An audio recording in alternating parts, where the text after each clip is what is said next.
You're really going to enjoy this message. Here we're going to talk about how much is enough. Not for me, for you. How much money do you really want? We're going to be introduced to a very special friend of mine, a great speaker and quite a result-oriented guy, Paul Hutsey from Pittsburgh, Kansas. And we're going to be talking about the image maker. You are an image maker. Now, on page 17, at the top of the page, how much is enough? Earl Nightingale said something that I love. He said, most people think they want more money than they really do, and they settle for a lot less than they could get. I think probably many of you were born with the very same idea I was, or raised with it anyway, that if you're going to earn any money, you're going to have to work really hard. Well, let me go back to what Napoleon Hill said here. He said, one idea is all that you need to achieve the success you seek. Now, he said, when riches begin to come, they're going to come so quickly and in such great abundance that one wonders where they've been hiding through all those lean years. Now, he said, this is an astounding statement, and all the more so when you take into consideration the popular belief that riches come only to those who work hard and long. When you begin to think and grow rich, you're going to observe that riches begin with a state of mind, with definiteness of purpose, with little or no hard work. He said you and every person ought to be interested in knowing how to acquire that state of mind which will attract riches. Now, in another part, way towards the middle of the book, he reemphasizes this.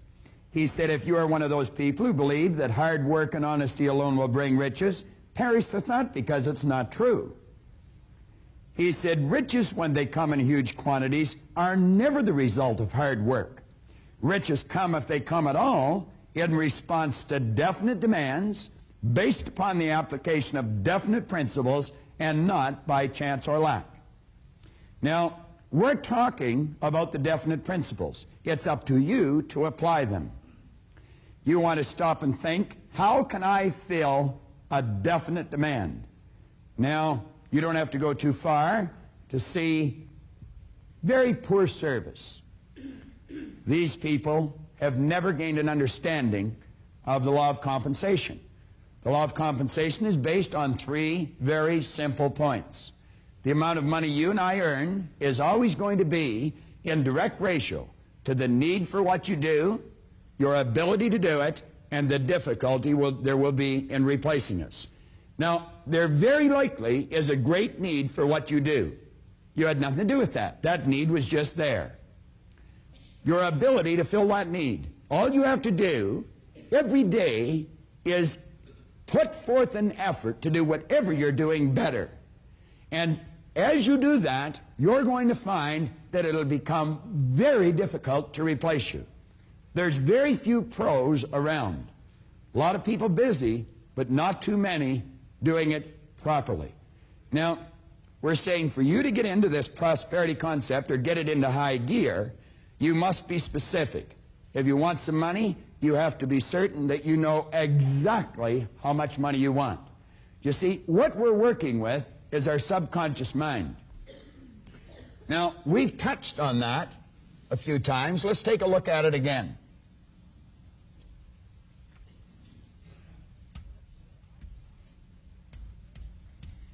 It's the ideas that have been programmed into our subconscious mind through repetition that is forming the conditioning that is there now. It's that conditioning that causes us to do what we do and get the results we get. If there's poverty in this area or a lack of wealth, the problem is not in what we do. The problem is in what causes us to do it. You see, the action or the behavior is an effect. Now, this is what everyone works at changing. They're working at changing effects.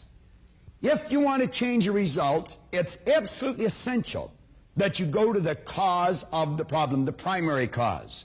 And the cause of your financial situation right now is right in here in the subconscious mind. Now, what we must do is consciously choose, think, and build an idea of the prosperity that we're looking for here in our consciousness. Then we have to get emotionally involved in that idea. Now, people without money would have a difficult time accepting this. I have never met anyone with money that had a difficult time accepting this. As a matter of fact, they know it, and that's why they have the money. Now, you're working with your subconscious mind, and you have to know exactly how much you want. Now, let's stop and think for a few minutes about money. We live in one of the richest countries in the history of the world. There's absolutely no question about that. You can work productively all of your life. Let's say for 40, 45 years. And you know, it's a strange thing, but only 1 or 2 people out of 100 at the end of their commercial career are financially independent. And yet anyone can become financially independent. And the strange thing about it is you never have to earn a lot of money to become financially independent. Very, very few people earn a lot of money. There is 0.453% of the population that are earning $100,000 a year or more. Less than 1/2 of 1% earn $100,000 a year or more. Now, that's shocking to the average person's mind. Quite often in seminars, we'll ask different individuals, how many people do you think? What percentage of the population? I had a young lady the other day in a seminar down in Ottawa say about 1/3. Less than 1/2 of 1%. If you go back and take a look at the number of people that are earning between $50,000 and $100,000, you're going to find it's a ridiculously low number. There's only 4.5% earning in excess of $50,000 a year. The number that go between 25 and 50 is 53%. So when you're at those cocktail parties or the neighborhood barbecue, don't believe all the stories you're hearing. Because they ain't necessarily so. Now let's think of this. Do we have anybody here that's 20 years old? 21? Andy, let me ask you a question. Do you want to stand up for a moment? Andy, how many ways... Let me shake your hand first. How you doing, Andy? Good. I'm doing wonderful. Andy, how many ways do you think there are to earn money? Hundreds. Well, you know, it's written in the book that there's only 2. Just 2 ways. Now, that's a little shocking to most people. I had a young man the other day say 1 way. He was really close. There's 2 ways.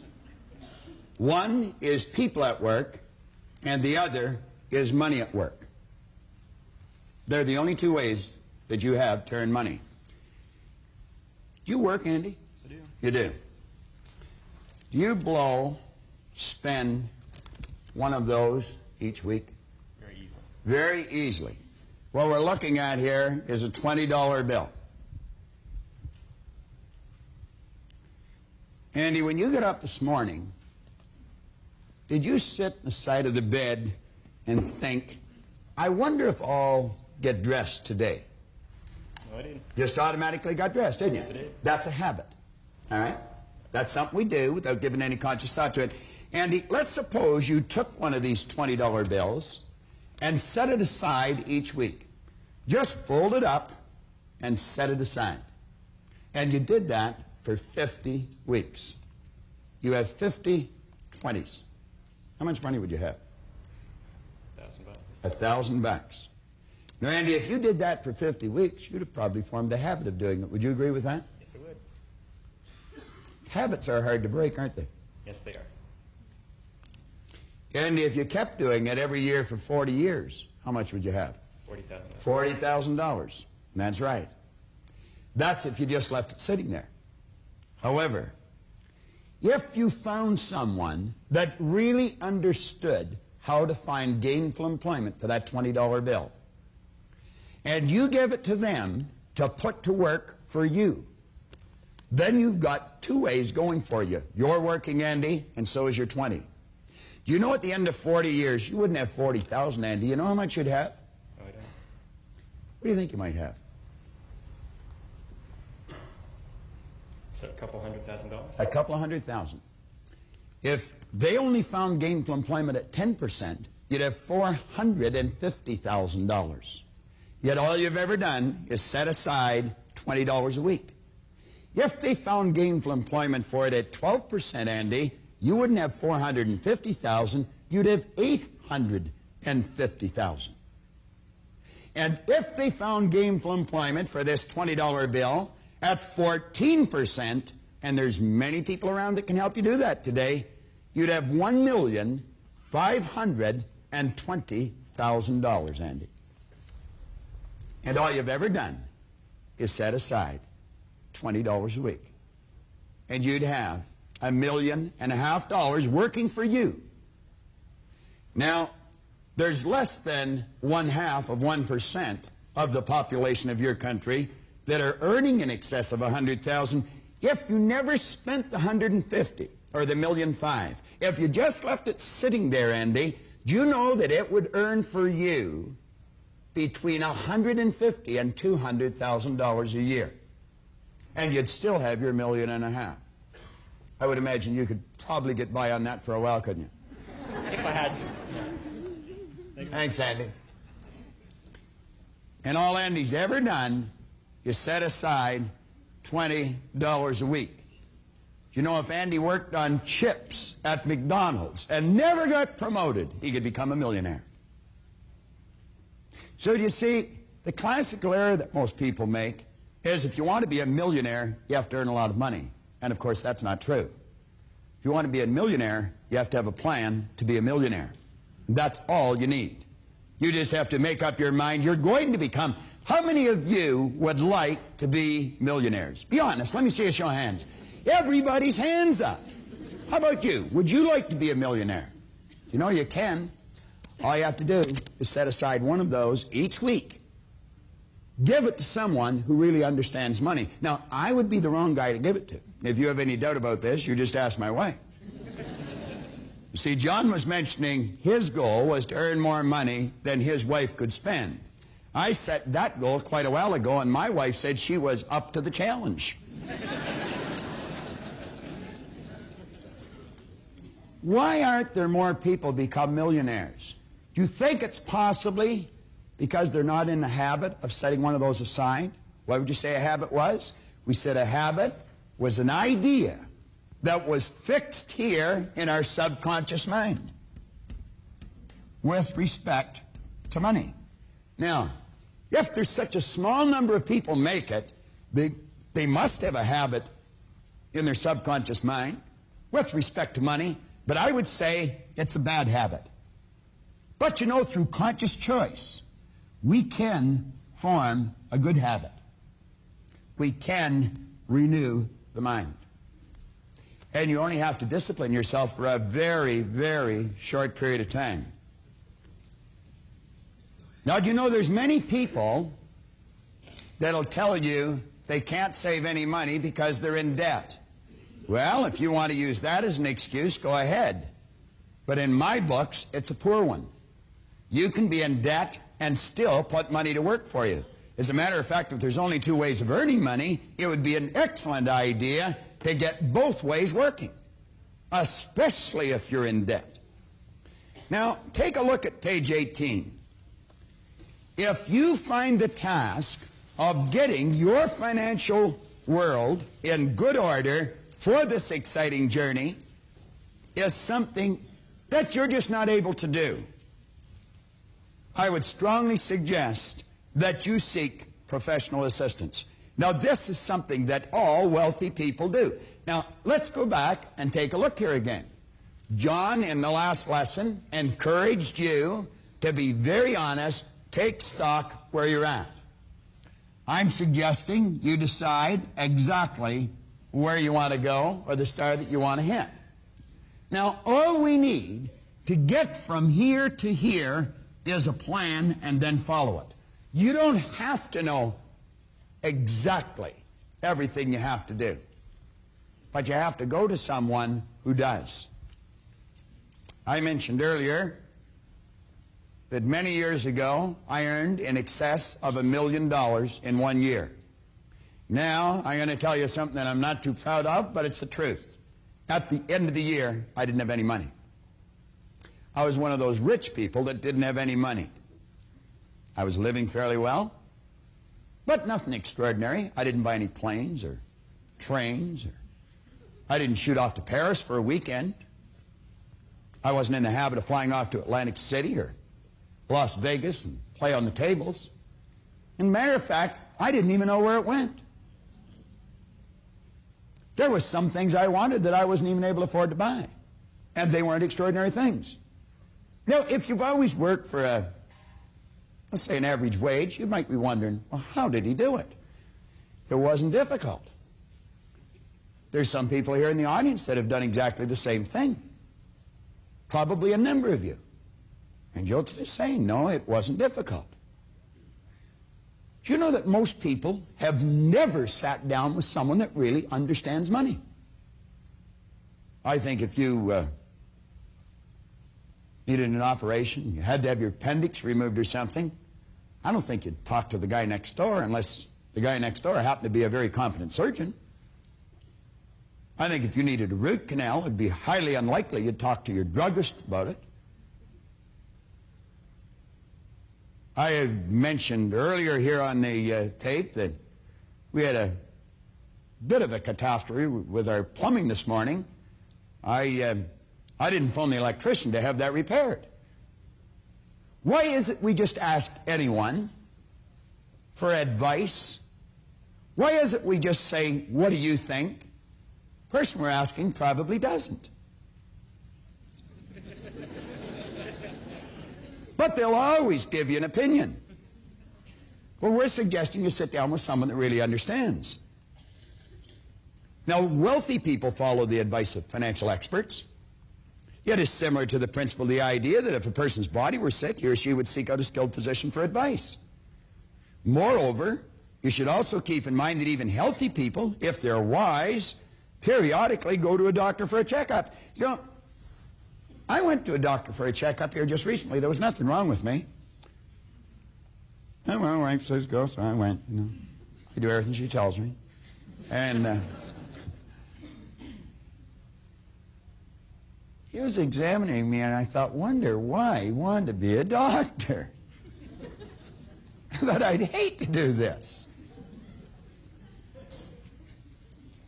You see, I'm a salesperson, and I love to sell. I actually pity a person that's not. Now, I know there's a lot of people that love what they do, and they probably pity the salesperson, but that's the way I think. And so, of course, I was comparing what he did with selling. And I thought I'd much rather sell. But I still went for his advice, even though there was nothing wrong with me. Now, I want you to think about this. You don't have to be sick to get better. Come down to the middle of page 18.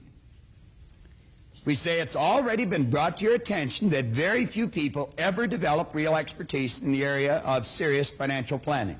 They just don't do it.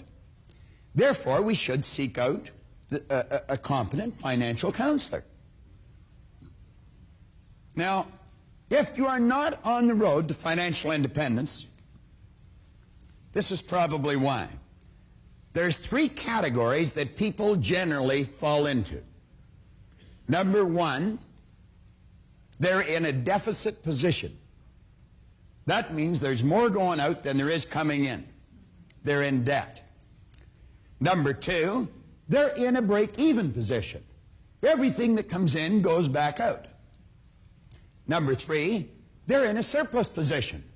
They have more coming in than what is going out. Now, do you know, you could be in any one of those three positions, and it might still be wise to sit down with someone who really understands money. And you know, that takes some studying. As a matter of fact, it takes a lot of studying. It's a full-time job. It's not something you're going to do on a part-time basis. You've got to be as sharp as a tack, and I'm going to suggest that you have to have the left hemisphere of your brain fairly highly developed, because it's quite a technical task. And of course, I operate from the right hemisphere of my brain. Someone once told me I was a bihemispherical paraplegic, and I'm inclined to agree with them. I just operate from about half of my brain. That's the conceptual side. The other side is kind of useless. Now, a person that's in a deficit position could form the opinion, and it would be tragic, that all they have to do is get more money coming in and that would solve their problem. However, if they're in the habit, if they've got a habit, now think of this, of spending more than they earn, would bringing in more solve their problem? No. Of course not. If a person was in a break-even position, if they were in the habit of spending everything they earn, would bringing in more money solve their problem? No. Well, maybe the person should change a habit. Maybe the person should change the way they think. Maybe they should change the source of their advice. How many of you would really like to become financially independent? Be honest. Ask yourself, do you really want to change your financial position? Now, I'm going to give you a formula that the masses use, and because they use it, they end up broke. It's a simple formula. There's nothing complicated about it. They take their income, they subtract from their income their expenses, and what is left, they save. What do you think the problem is? I beg your pardon? Nothing left. No. It costs them more to live than what they're earning. Now, here's a formula for financial freedom. I like that better than financial independence, because I'm going to tell you money will generate a respectable amount of freedom. How many of you would like to go to Paris that have never been there? How many would like to go to Rio that has never been there? How many would like to go to Madrid and never been there? All you need is a few bucks.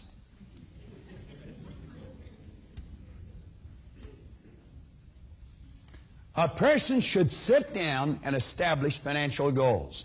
They should know exactly what they want to be worth a year from now, 5 years from now, 10 years from now.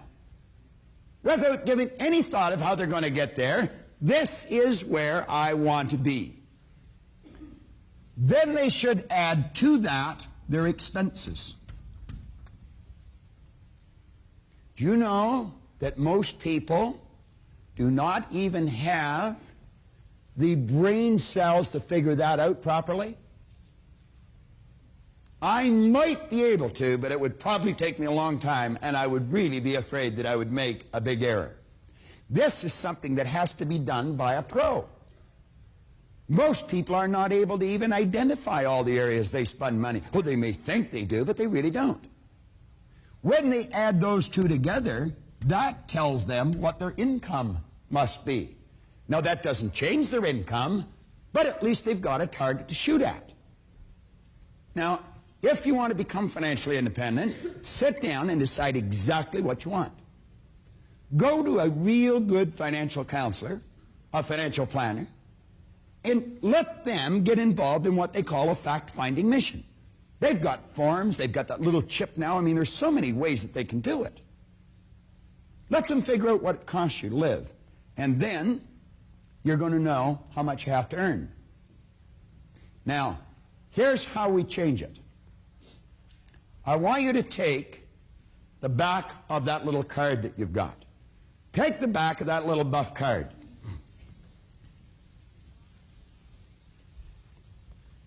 draw a box on it like that.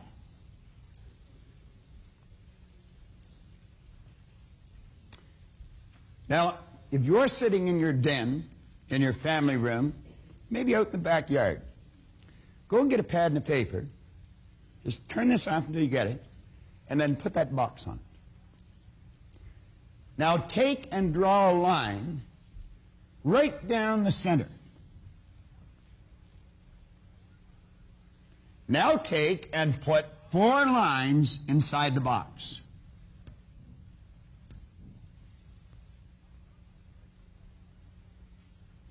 Now above the first set of boxes, write an M. Above the last one, put an F. Put a T beside the M and a T beside the F. Put a W in the center. Now we've created a week's calendar. I like to do it a little different. Now, what we're going to do now is take and change it into mornings and afternoons. AM.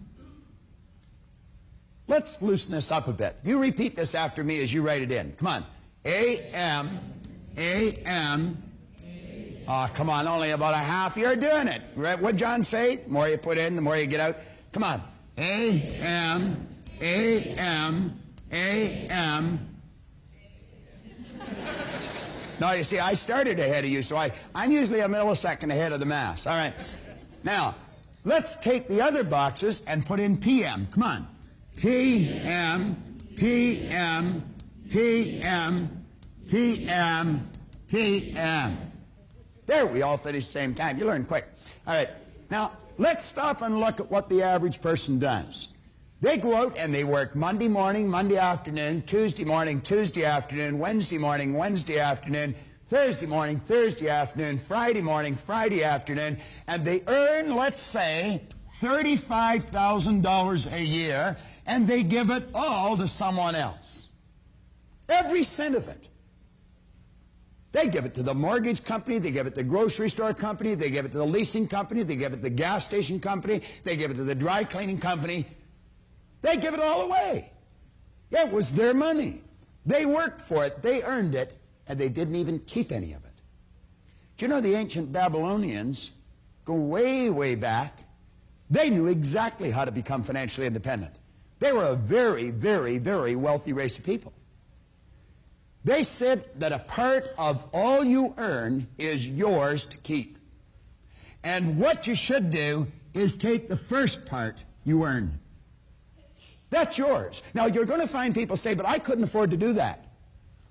Oh, the truth is, you can't afford not to do that. Because you see, the latter years of your life, what should actually be the worst, may very well turn, or the best, may very well turn out to be the worst. Andy, $1.5 million, and all you've ever done is set aside $20 a week. Is that correct?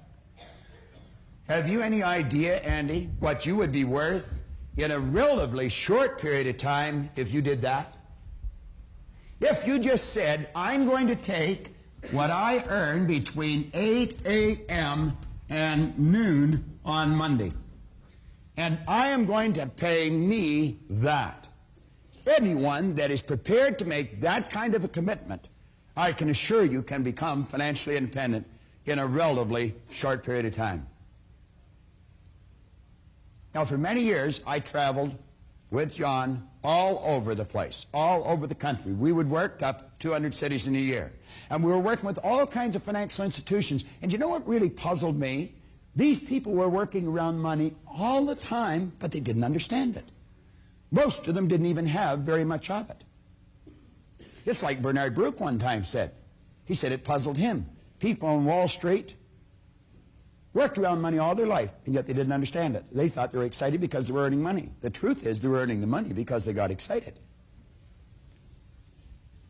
There's a story of Pat and John in the Born Rich book. Pat and John are friends of mine. Here about 6 years ago, 5 years ago, 6 years ago, I guess, just around this time of year, it was around the beginning of November, We got together and we sat down in the Prince Hotel. It was obvious to me that they were not a very happy couple, and they weren't. And it was obvious why.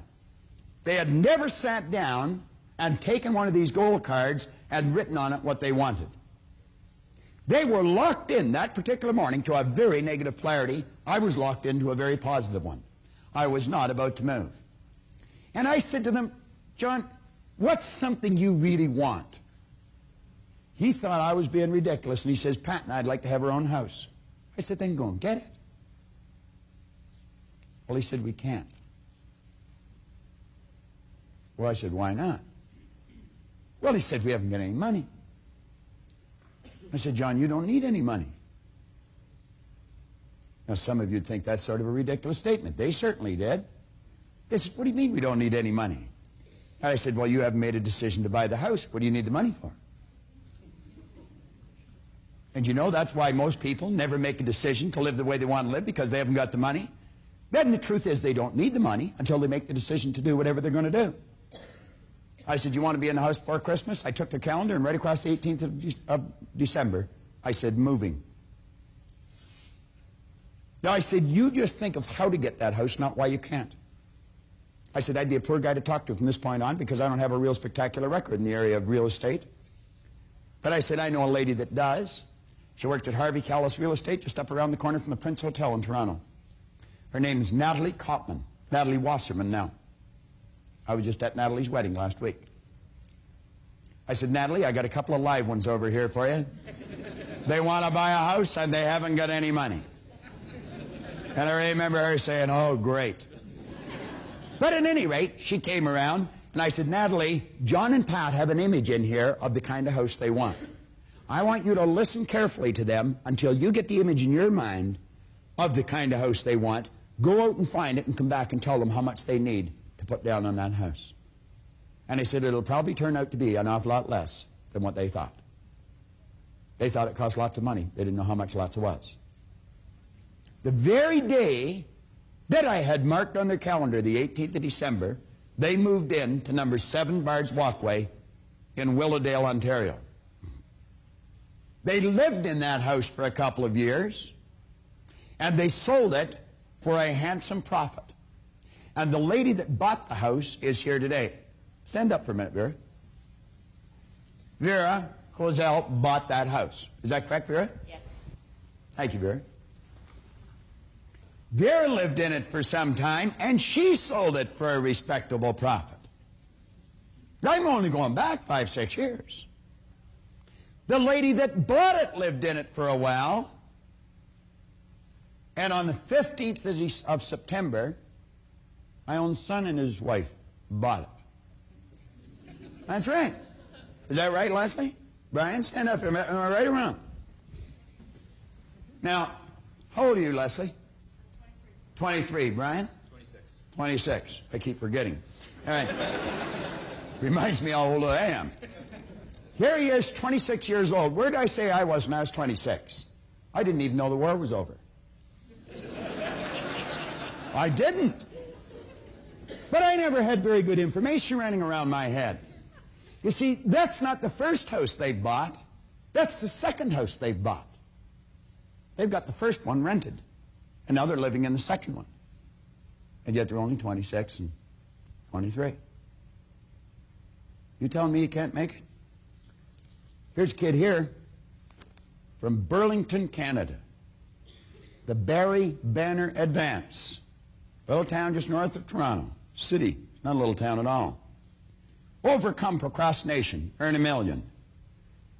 Earning $1 million before the age of 30 is passé. Tim Krochuk told Barry North Collegiate students how to earn it before they're 20. All you need is a winning attitude and the ability to overcome procrastination and intimidation. A 19-year-old student from Burlington, Ontario. It's a combination which has earned him a net worth of $1.5 million. An audible gasp escaped from the audience of more than 75 students at North when Krochuk revealed what he was worth. He said, there's no trick to having a winning attitude. That's all in the way you think. He said, this stuff, although it sounds really hokey, it works. This kid had his first business when he was 12 years old in grade 7. He's had 8 since, 4 of which is still in operation. You think you can't? That kid started when he was 12. Brian and Leslie just bought their second house, 26 and 23. I was trying to figure out where to get the rent.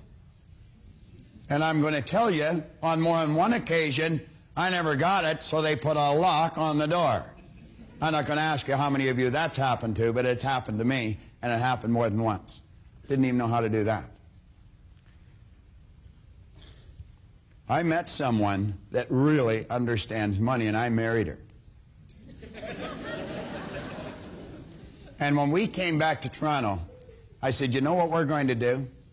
We're going to originate an idea, and we're going to start a company so that the people that go through the seminars will be able to have a choice of going and getting competent financial advice. And you know that thousands of people have gone through that company.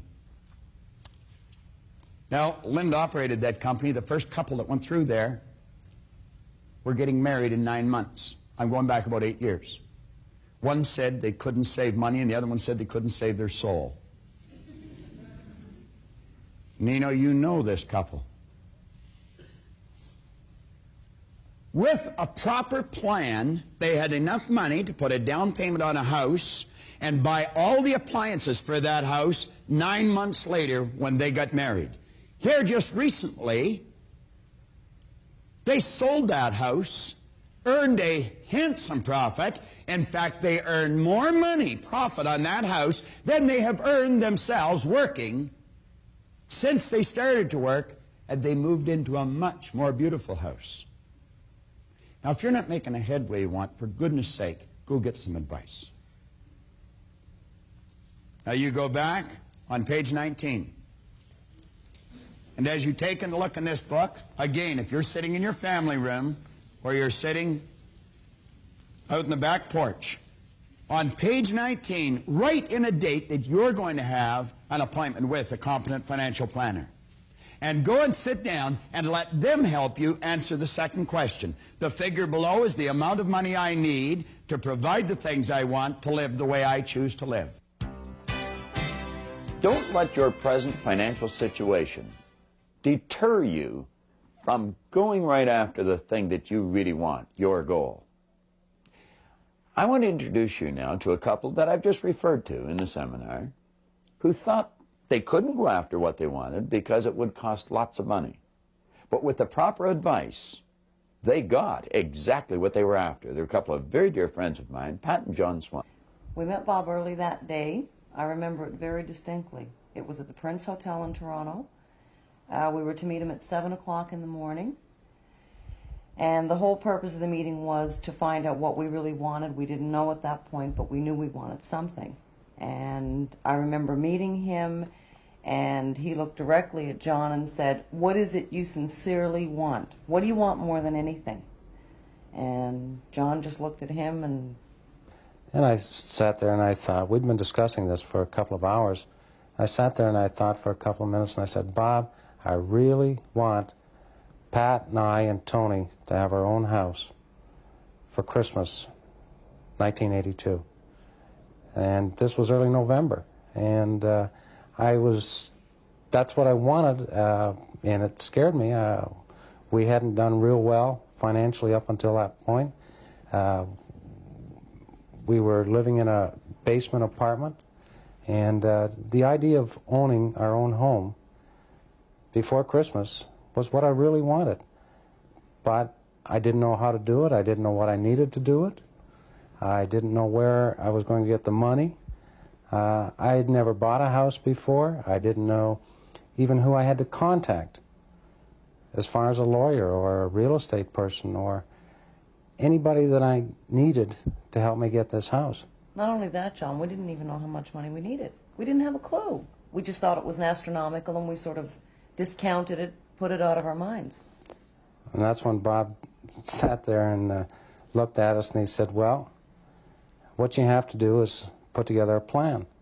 And with that, he reached down and he moved his coffee cup off the placemat, and he picked up this placemat. And I still have it. I'm not a collector, but I still have it because it... You gotta look at this. It's great. It says the Prince Hotel down there. And Bob turned it over, and he wrote us out a recipe of what we needed to do to get this house. And he wrote a statement on top of the placemat, and it says, decide on the amount you want to live the way you want to live, and go for it. And with that, we started into some action. Bob suggested a real estate agent that we contact and get this real estate agent to show us some houses, find out what the prices were, find out what kind of house we wanted. We had to get a picture, a clear picture of what we wanted. We had to get emotionally involved in that picture. It was something that was it was such a big idea for us at that time. It scared us. It really made us uncomfortable. And with that, Bob laughed. You know, he really did. He said, it should make you feel uncomfortable. If it's a big enough goal, it will make you feel uncomfortable. And he grabbed my day timer that I had sitting on the table, and he opened it up until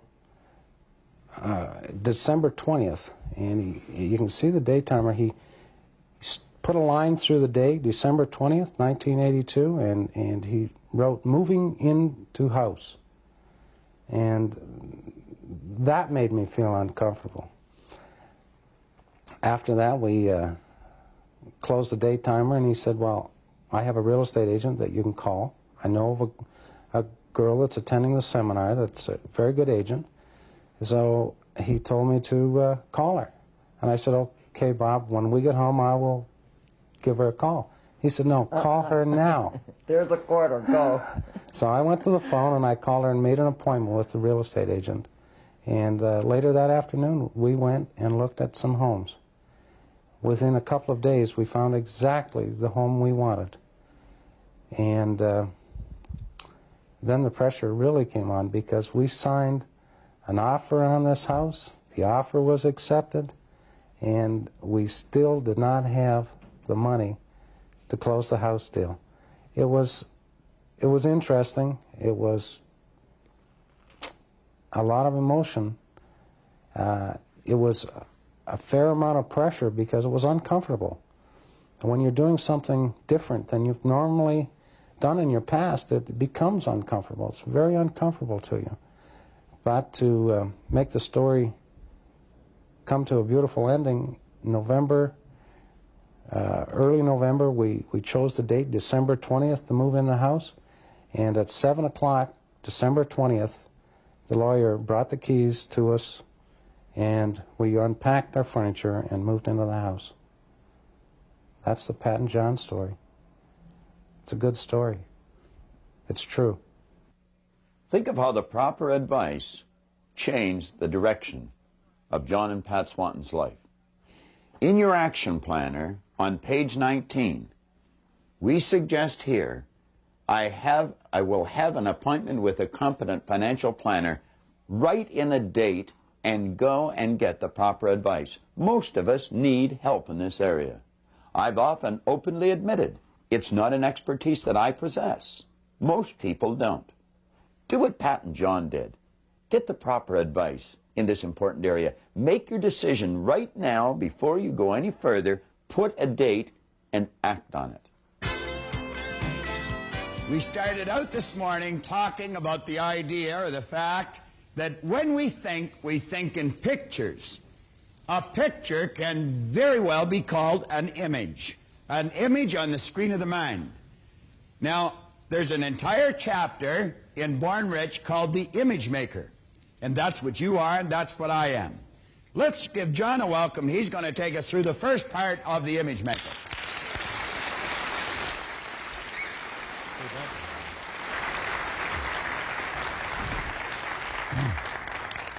Are we ready? Yes. How do you feel? Wonderful. You know, a number of years ago, I had an opportunity to work in a couple of educational institutions. And if you were to go, how many people from Mississauga? We got some people from Mississauga. You know, as you go up Highway 10, just past Eglinton, you see two big buildings on the left-hand side if you're going north. And one building is the Peel Separate School Board, and the other one is the Public School Board. And I've had an opportunity to speak in one of those beautiful buildings. And any time that I ever go there, I always speak on this subject, psycho-cybernetics. And one of the reasons I speak on it, because really, I think it's the bottom line in not just selling, but in living, period. Because Maxwell Maltz has probably put together the best piece of material that has ever been put together on this subject called psycho-cybernetics. Now, when I go to any one of those places, I will put something like our stick person on the board, and I will put the idea in the bottom part of the personality that we've been referring to, the subconscious mind. And then I will write in there, SI, and I ask them to let that represent what is called their self-image. Now, I want you to really think about this. I start off every single self-image seminar exactly the same way. And I'll say something like this. We don't have what is called a drug problem on our campuses today. Not at York University, not at the local high school, not at any school in this country. And I will deliberately walk to the podium and I will stop. And I'll pause for about 30 seconds after I make that statement.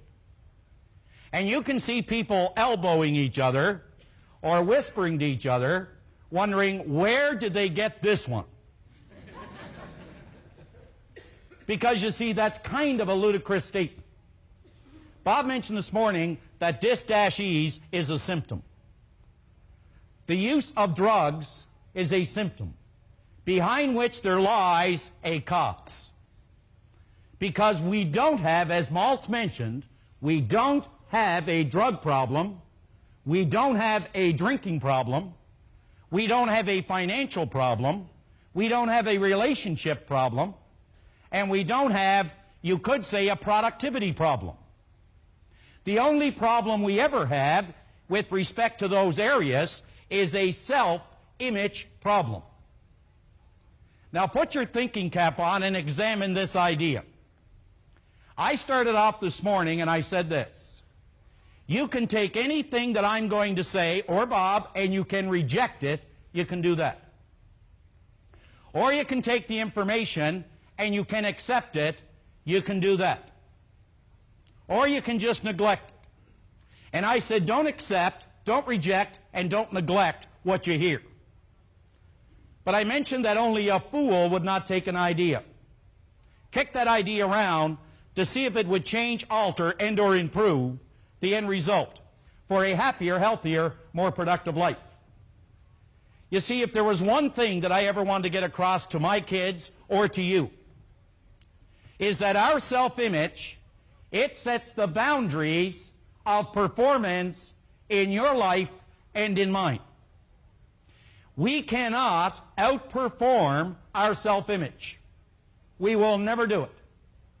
Whether it's weight, and Bob will go over this in detail, whether it's income, whether it's relationships, no matter what it happens to be, our image is the governor that sets the boundaries of performance in each and every area of our life. Our image. Now think about this. I want you to imagine for a moment, I want you to go way back to when Socrates was teaching. Now Socrates taught much, but he wrote very little. Plato took what he learned from Socrates and he put it into words, and we were all the benefactors of the work of Socrates. So Socrates decided that he was going to try to use an analogy to teach people something about this governor, about this concept, about this belief system, this idea, this image of self, and how it controls all the performance in each person's life. And this is the way he was able to do it. He said, I want you to imagine all these prisoners in an underground den. He said they have been there since birth, and they're all lined up beside one another. He said they're chained at the neck, they're chained at the feet, and they're chained at the hands to one another, and they all stand in an even line. They can sit, they can stand, they can turn their head each way, they can take a step this way and a step that way, but that is the extent of it. Which is symbolic to mean that many of us stand on what is called this 50-yard line of life, afraid to go for the goal because we might miss. We don't want to go too far back because we might fail. We don't seem to understand that it's got something to do with the concept or the image we hold of us. He said, now, I want you to imagine that they have never ever laid eyes on human life because the cave is dark, they cannot see one another. Now, he said, in front of all of them, there is a big wall from which shadows are moving back and forth. And he said, from these shadows, there are voices coming as though they're coming right from the shadows directly to the prisoners in this underground den. Are you with me? Now, he said, the shadows and the voices are coming from one area of the den. Way back behind these prisoners, there are people walking back and forth, unaware of the prisoners further in the den. And he said what they are people coming in from the ocean, going up through a cave, carrying treasures from their ships that they took at sea. And as they walk by a flaming fire, and as they do, their shadows bounce off the wall of the den and come back at the prisoners who are staring at the wall. And as they speak, their voices travel and they echo from the wall, so it would appear that the voices and shadows on the wall of the den to the prisoners is real. They have no knowledge of what's going on at the back. Now, I want you to imagine that one day the chains break away from the one prisoner standing at the end of this line. I want you to picture that. He's standing here, and the shackles fall from the prisoner. As they fall from him, he looks and he sees a light coming down from the surface of the den, coming out in the shape of an elbow directly in the area he is looking. Now, since all of us, you and I, since all of us are motivated to move in the direction of the light, in other words, every single person in this room is genetically structured to grow, to move in the direction of a light. You put a potato in a cellar, and that potato will grow in the direction of any kind of light coming through to it. Well, this prisoner spots the light and begins to move in that direction. Don't you think that as he begins to move, there would be some apprehension of some kind? And as he gets close to the light, he puts his head into that elbow and he looks up and he experiences the entire spectrum of light to the point it almost blinds him. It's overwhelming. But again, being genetically structured to continue to move in the direction of the light, he begins to climb. And don't you think as he begins to climb, he's going to feel some fear? Yes. And as he reaches the surface, he looks and he sees the sky, some clouds, the trees, and all that nature has to offer. Don't you think he would now be in a state of awe? Yes. Do you think now that what he once thought was real is not necessarily real, that maybe there was something beyond the light? That in other words, the way he was living and the results that he was getting or that he has, that suddenly now he realizes there is something more he could possibly do? Yes. And as he begins to walk around, he comes to a little lake. and he looks in and he sees an image, and he begins to run from the image. Wasn't he looking at an image of self? And as he backtracks, he stands at the den and he can hear the prisoners yell, "Return, we'll offer you rewards to tell us what you found beyond the den." Do you think he'd care for such honors?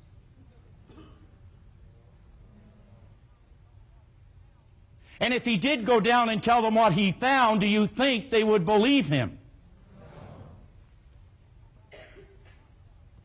And if he did go back down and he walked up, wouldn't they say, "Ah, you see, up he went, down he came. Isn't it better not to ascend at all?"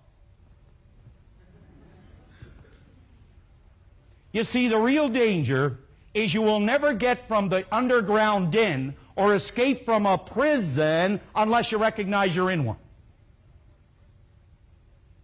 And many of us are like prisoners living in an underground den. And the moment that we begin to attempt to even see ourselves as we would rather, or as we could, or as we want to be, keep in mind we are forever going to be pulled, grabbed, held onto as a hostage by the prisoners in the underground den. By the prisoners in an underground den. Something quickly that I had on here and it's disappeared. Way over in Africa, they take a little beast when it's brand new. It's called an elephant. And they take this little elephant, they put a chain around its leg. And they take this 3-foot chain and they put it on a little stake and they put it in the ground. And you know, for days and days, this little guy, he begins to pull and pull against the stake and chain, but he's too weak at that time to dislodge it. He tries and he tries and he tries for days and days and days, but soon he gives up because he's too weak to pull the chain. Do you know, folks, years and years later, when this beast is fully grown, capable of pulling loaded railway cars, capable of pulling 10 times its own weight, at the end of a working day, they will take him, put the chain around his ankle, put it on that little 3-foot chain onto the stake in the ground. Something that he could pull out at a moment's notice. But he continues to hang on to that chain. He will not move. The only thing that might move the elephant is fire. He will actually stay until he starves to death. What is really holding the elephant? Conditioning? Well, you see, an elephant doesn't have a self-image. But here's the most interesting thing you can learn from what Bob is going to take you through. There isn't a person in this room that was born with a self-image. I think that in that book, one of the, I guess you could say, the greatest point of awareness, that when I read this, was one thing, that I wasn't born with a self-image. But nobody that I've ever met can explain how to alter it like Proctor can. Well, like Proctor can. So at the very top of this page, which is page 21, the ideas contained in this chapter could very well be the breakthrough for you, because image making, once we get a firm grip on it, is a truly dynamic idea. Now, believe me, I want to emphasize this. I don't know any one lesson or any half hour or 20 minutes that can alter or effectively alter your life like the one that you're going to experience right now. I want to suggest right at this moment that you listen to the cassette and read the chapter over a few times. I would suggest that anybody who would just take this one tape from this chapter and take the book, and if they just exercised it for an entire month, things would never be the same again. What is it Goethe, the great German philosopher, said time and time again? He said, before we can do something or anything. We must first be something. You see, the great conflict is in what you want to be versus what you want to, what you are versus what you want to be. As you are is not how you must remain. What you want to become, that's what we're working on. So before we can do something, we must first be something. Most people live and die and never fully understand the power of image making. Understand that we are relating this idea to money in this particular chapter and to other areas, as you'll see when we get into it. But I want you to know that once you fully understand the image making concept, you can effectively use it for whatever good that you desire. For whatever good that you desire. You know, the change in relationships alone will absolutely stagger you. Will absolutely stagger you. The way you feel about you, the insensitive comments that you may get. You know, they'll hit you and they'll just rebound off you like water off a fish, because you'll have an understanding now that you're in control. Not the comment. Not the person that's making it. You'll be in control. It says the knowledge of image making eliminates competition from your life. Think about this. Professionals create, amateurs compete.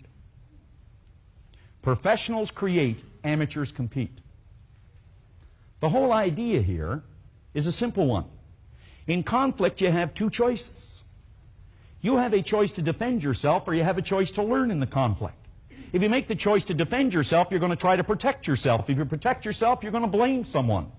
And if you blame someone, you're going to miss all the joy that could be yours. But if you take the attitude to learn, you're going to make it. One last statement, and then I want to bring Bob back on.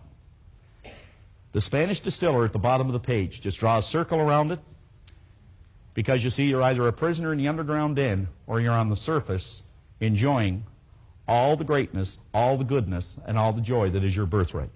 The good life then is expensive. There's another way to live that doesn't cost much, but it isn't any good. It isn't any good. So let's get the all level of energy up again and bring on Robert.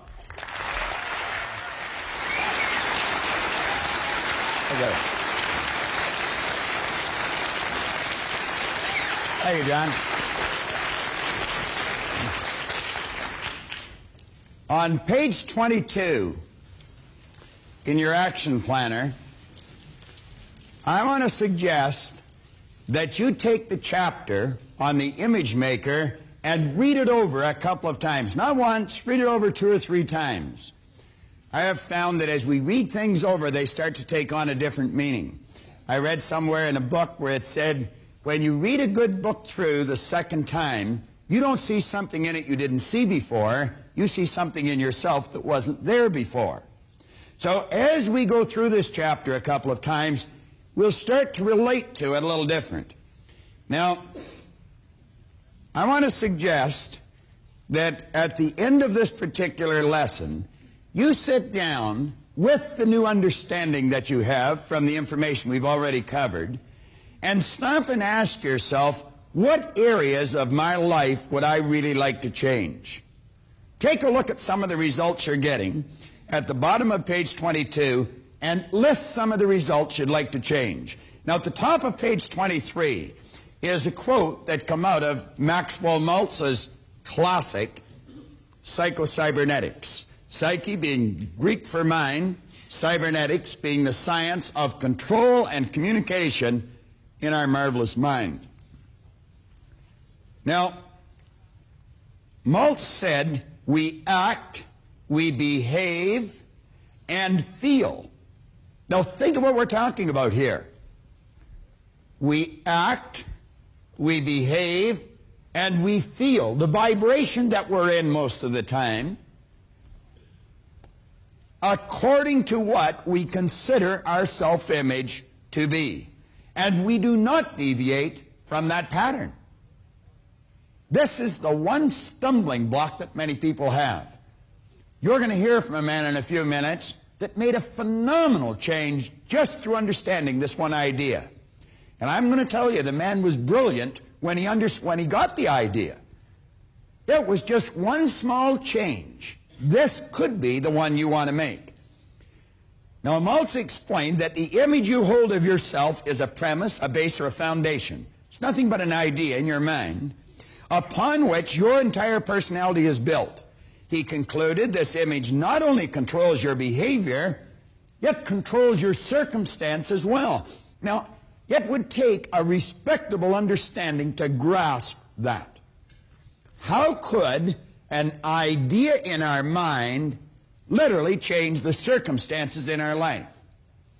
Well, by the time you finish this seminar, the various subjects in it, you're going to know exactly how those circumstances can change. It'll be very clear to you.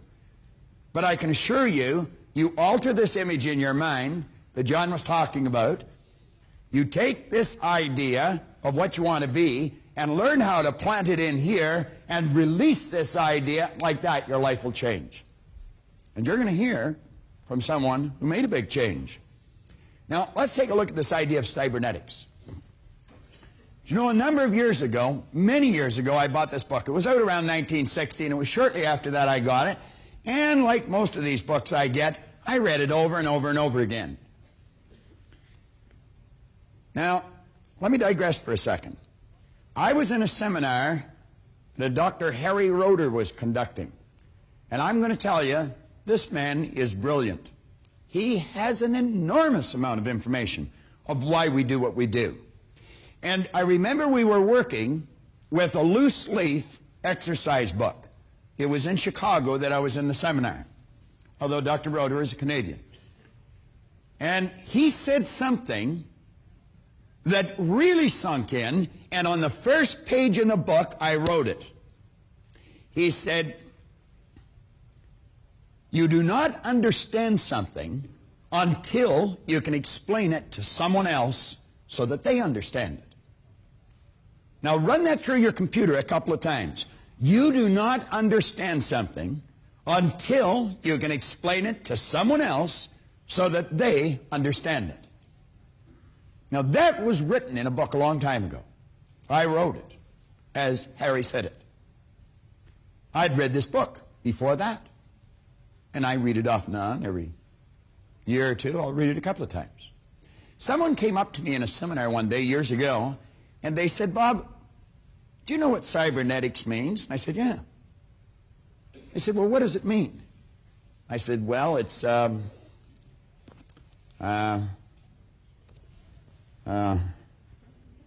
all I could see was the front page of that book where Dr. Roeder said, you do not understand something until you can explain it to someone else so that they understand. And I didn't know how to explain it. Now, this chapter, or this paragraph on page 23 is right out of this book. I went and got the book out again, and I started to study it. And I got some other books on cybernetics, some real heavy stuff, and I started to study it. Now, let's read it. Cybernetics is the science of control and communication in the animal and in some machines. It is based on the fact that both biological organisms and some machines have sensors that measure deviation from a set goal. These sensors signal feedback into a coordinating mechanism, your nervous system, which corrects the output or the behavior of those same organisms or machines. Now, if you're reading a page and you go spinning past that paragraph, I think you'll have to admit it'd be pretty easy not to understand what you've just read. Now, you just read, in fact, I read it to you and you probably followed me. You might ask yourself, could you really explain that to someone? Well, I obviously couldn't. That's why it's so essential that we listen to this over and over again. A couple of us were talking at the break, and this gentleman just come back. He came back, he'd just been through the seminar, he came back through it again. And he says, it's so much different. And I said, every time you go through it, it's different. I said, that's because you're operating with a higher awareness, and you'll see things you weren't able to see before. Now, turn over onto page 24. This page could be worth its weight in gold along with the other two pages. Let's let this circle that you see at the top of the page, you're at the top of page 24, let that represent a thermostat in your home. And we take this thermostat and we set the dial to control the room temperature at 72 degrees. That is the set goal. Now, what they say? It says it has a sensor in it to measure deviation from a set goal. It signals this deviation into a coordinating mechanism, which then corrects the output. Let's suppose the room temperature is at 72 degrees. Someone leaves the front door open, and it's cold. You're in the northern part of North America, and the temperature drops quickly to 68 degrees. The sensor in the thermostat picks up that deviation. It sends a message through the electrical system in the house to the furnace. The fire's turned on, the fan's turned on, until that room temperature is brought back under control again at 72. Then it cuts out. Let's look at it in another machine. We'll say this is an airplane.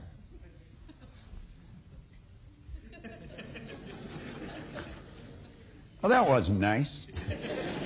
I'll bet you couldn't draw it any better.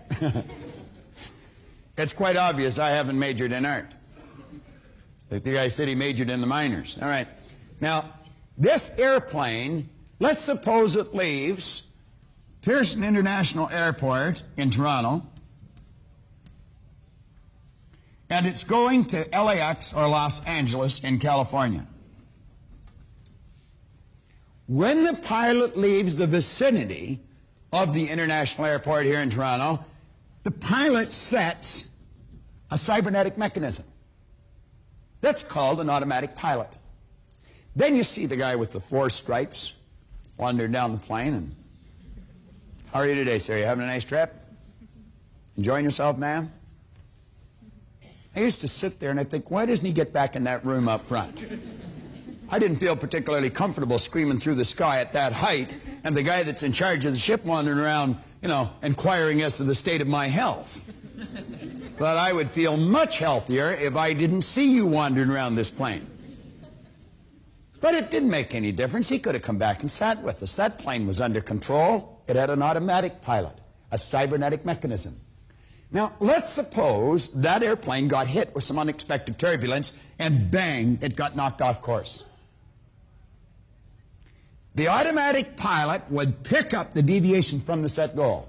If it didn't, this thing might end up somewhere down around Juarez, Mexico. It signals a message through the electrical system in the airplane. The wings are changed. The engine thrust is changed, and that plane is brought right back under control again. Now come down and take a look at these two people on page 24. We'll just draw one. This person has an image in their mind. I'll use the concept that we could all relate to. Let's suppose this person's a salesperson or they're a student. You could use either one. Let's suppose the salesperson sells $1 million worth of their product or service every year. Do you know large sales organizations can pretty well tell you what their sales force is going to write at the beginning of the year? If they have a contest and they send them off to some exotic place on a trip for writing so much business, and they name where they're going to go today, and they're not going to go for a year, do you know that they can book the seats on the plane now? They know exactly how many rooms that they're going to rent. That's because people very rarely deviate from their set objective. They're locked into a habit pattern. Well, we could switch this, and let's say it's a student that gets a C average. Now, this salesperson may get a real pep talk in a sales meeting or something. No understanding, just motivation, no education. They get all wound up, and they go out, and in a week, they write $350,000 worth of business.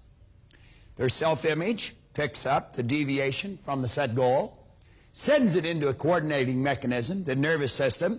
A signal is sent, and the behavioral patterns will change, and that person will quit selling until they're back on course again. Now, they may go through a period where they write nothing for a month.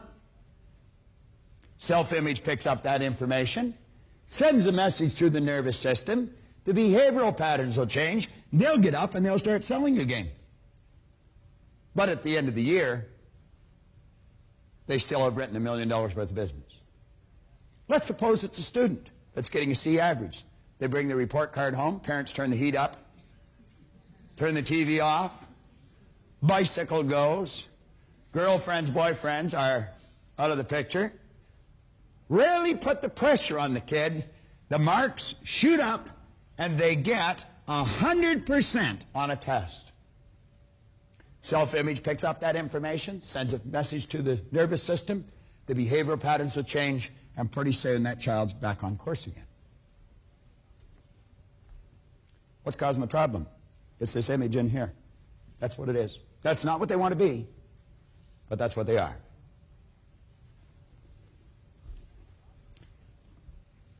At the bottom of the page, that drawing. On page 25, results in control of you, you in control of results. If you were to look in your Born Rich book on page 62, there's a story of a man that I am very proud to call my friend, and John's friend as well. This man started into the insurance business in the southern part of the United States 38 years ago. He had just left college. He was 23 years old. He worked as an agent, a salesperson, for 3 years. Then he moved into management. He held a number of management positions. As a matter of fact, he became the vice president of sales for the states of Kansas, Missouri, Texas, Louisiana, and Mississippi. John and I both did a lot of work for him in that area. And I'm going to tell you, he is a good man. There is just absolutely no question about it. And he is well-liked and respected. Big difference in the two, both of them. This man today decided that he wanted to quit traveling and he wanted to move back to his roots. I often ask people in the seminar, how many of you are living in the house you choose to live in? I don't very often get many hands up. This man would be able to hold his hand up because I've been in that house. I've slept there, I've eaten there on a number of occasions. And I'm going to tell you, it's one of the nicest houses I've ever been in. But it's a little more than a house, it's a real comfortable home. It really is. And you feel welcome when you walk into that place. The energy in there is just incredible. He's got a just an absolutely beautiful wife, Tip. She is really a grand gal. I mean, she is something special. He's not only busy in the sales field, he's got 5 children and 19 grandchildren. You'd almost think the guy was 150, wouldn't you? This beautiful house he owns, he not only sells, he gets involved in some physical labor. It's way back in off the road. And I'm going to tell you, it's beautiful, absolutely beautiful. It's got its own little lake. He decided to brick the driveway. And he was going to put them all in himself. Now, not being too fond of manual labor, I took a look at what he was starting, and I thought, the poor guy's got to need a psychiatrist. You know, I asked him this morning or last night, how many bricks did you lay there? And he said, 55,000. Give you an idea how long the driveway is. It's all his property. He wasn't bricking somebody else's driveway. Some of you will really appreciate the significance of this, and some of you may not. This man lives in a town of 17,000 people, where the average income is below the national poverty level. In spite of that, he has the largest agency in the Prudential Insurance Company of America. He has 60 agents and 8 managers. Now, this is absolutely phenomenal. He operates one of the largest, not one of the, he operates the largest agency, and certainly one of the most successful. He's a man that really believes in what he does. Not a lot of people do. I've met his children. And Janie, his daughter, is the mother of 3 beautiful little kids. She works in the same company Paul works in. She's an agent too. And Joe, his son-in-law, he's an agent in the same company that Paul's in. I like it when I see a person bringing their own family into the same business they're in. It speaks well of what they think of their business. I think of all the things I could say about this man. He's a man of integrity, and you are more than fortunate in meeting him. Believe me, you really are.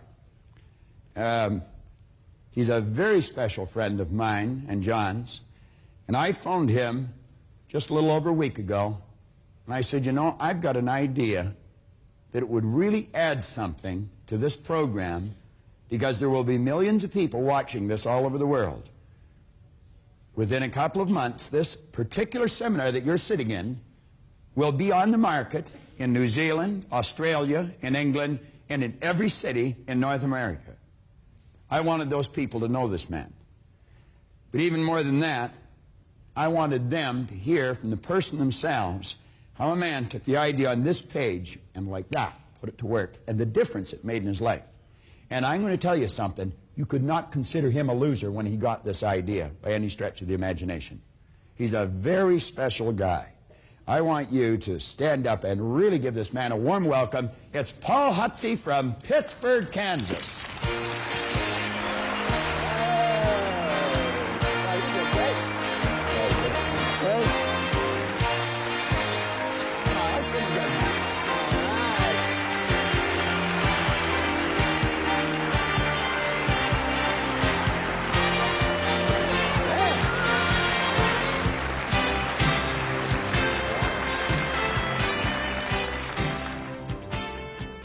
As I pause to think about what sets most men apart, it seems to me that goals in life is a place to start. Imagine playing football on an unmarked field of green. Not a goal line to be sought, not a goal post to be seen. It would be an aimless battle with nothing to be gained, without a thing to strive for, not a score to be obtained. We must have purpose in our lives for the flame that warms the soul. Every man must have purpose. Every man must have a goal. The question is, why are you here today? Well, I think you're here today because you want more of the good life. Right, Nino? And that's the way I was in August of 1975 when I came to this great city, when our company had a conference here. And on the last day, they were introducing the speaker, and they were telling what an outstanding personality he was, and that he was going to speak for 3 hours in a row without a break. And I leaned over to the guy next to me, and I said, I wish this guy good luck in his next job because he's on his way out of this one. I couldn't imagine anybody talking for 3 hours, and then this red-headed guy run up on this stage and started jumping up and down, and as he began to talk, why, he talked about different ideas. He talked about the way you think. And he talked about the great law. And he talked about the picture of your mind. And as he talked, well, there came a hush over the crowd, and he really mesmerized people for 3 hours. Now, I've heard a lot of speakers. But this man kind of charged me up. And when it was over, I said to him, could you and I have a cup of coffee together? And without a minute hesitation, Heather, he said, yeah. Now, one of the great things about Bob Proctor is that he's a great giver. And sometimes people give you 2 or 3 minutes. But we went off and we sat down and we talked for a long time. And I said to him, you know, some of the things that you said today kind of turned me on. I don't see myself as a loser. And I'm considered to be a good manager. One of the bright ones, they tell me, in the company today. They say I'm a motivator, I'm a good speaker, but things never really seem to happen in my life. Why is that? The things that you're talking about. And he says, I can see very clearly what's wrong with you, and it will only take me about It will only take me about 15 minutes to straighten you up. So he talked for a while. He said, looky, I'm coming to Kansas. This is August. He said, I'm coming to Kansas in October to do some seminars for your company. I'll see you then. I didn't want to wait till October. I said, I want to know about this now. He said, I'm traveling Indiana and Illinois next week. If you want to come with me, come on. So for a whole week, I traveled with him. And there was 8 parts of that seminar, and we did 4 of them that week. And then at night, when everybody else went to home, well, he did the other 4 with me. Now, let me tell you a little bit about how those ideas impacted my life and the lives of people around me and that I've been able to impact. Because I began to see possibilities. I began to see doors instead of walls. That was October when he came to Kansas. My agency at that time was about 180 in a company, and in 2 months we went to 72. And then later that year, why, I was transferred to another district. That district had not won a citation in the company for 8 years. One of Prudential's highest awards. When I got there, we were 163. The first year, using these ideas we're talking about right now, we finished 11 in the company out of 500. And then 9, and then 4. And then 80 and 81, we were the #1 agency in the company in first-year commissions, and that's the name of the game. Everybody understands that. First-year commissions is the name of the game. And we did that in a town of 17,000 people, as he said. But I've come to understand that it's not where you are that counts, but who you are, Tammy. Now, what's the difference? What was the difference between the Paul Hutsey then and the Paul Hutsey later? Well, I've come to understand this, that there's very little difference in most people. But that little bit of difference is the way you think. And that makes a big difference. You know, William James, a great philosopher, one time said that the greatest discovery of our century is that you can change your life by changing the way you think. So from a practical point of view, from somebody that's on the street like I am, let me tell you about how these ideas that Bob talks about might impact your life and the things that they might do for you.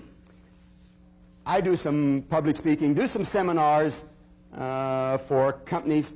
I've developed some of my own ideas, laws that I call on, that I share with other people. And let me share some of those with you. First of all, let me talk to you about the law of repetition. And I'm going to go through this real quickly. But I think it's the number of times that you try something that's really going to make the big difference in your life. You see, the reason why you need to read your books and your tapes very often is because of repetition, spaced repetition. It is the number of times. That's why the video that we're doing right now is so important for you to have. Just think about having Bob Proctor in your house every day. I promise you that if you would take 15 minutes a day and listen to one part of this tape, you will be an expert on that part. But what happens while you're doing this is that you develop a habit. And that's what happens when you develop ideas long. You develop a habit that you couldn't break that habit if you wanted to.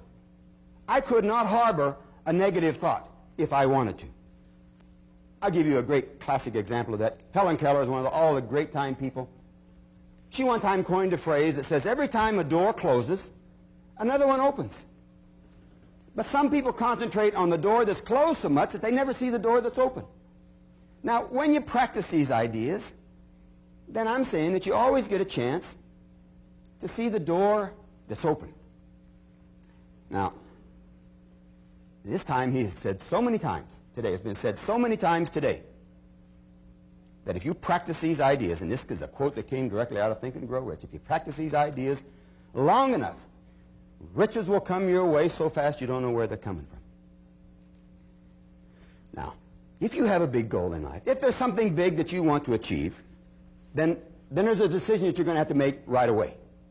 What are you willing to give or give up to have what you want? You see, nature's greatest law is the law of cause and effect. Emerson calls this the law of laws. The great law that says you can't take more out of life than what you put into it. No way that that can happen. Now, why is it then that we don't achieve big goals? Even more so, why don't we set big goals? Why is that? Well, you know why. It's a universal reason. Fear. Fear of failure is the reason why most people don't try to do things. What if I try and fail? What if he asks me a question and I can't answer? I don't know how it is right now, but when I was a young kid and we had a school dance, why, the girls all stood on that side of the wall, you know, and the guys stood on this side of the wall, and Esther was the cutest girl and the best dancer in school, and I really wanted to dance with her. But I was afraid to walk across there and ask her to dance, and she might say, oh, you got pimples, you know, and then I'd have to walk back and all the guys would laugh at me, see, and so I didn't get what I wanted because I was afraid to try.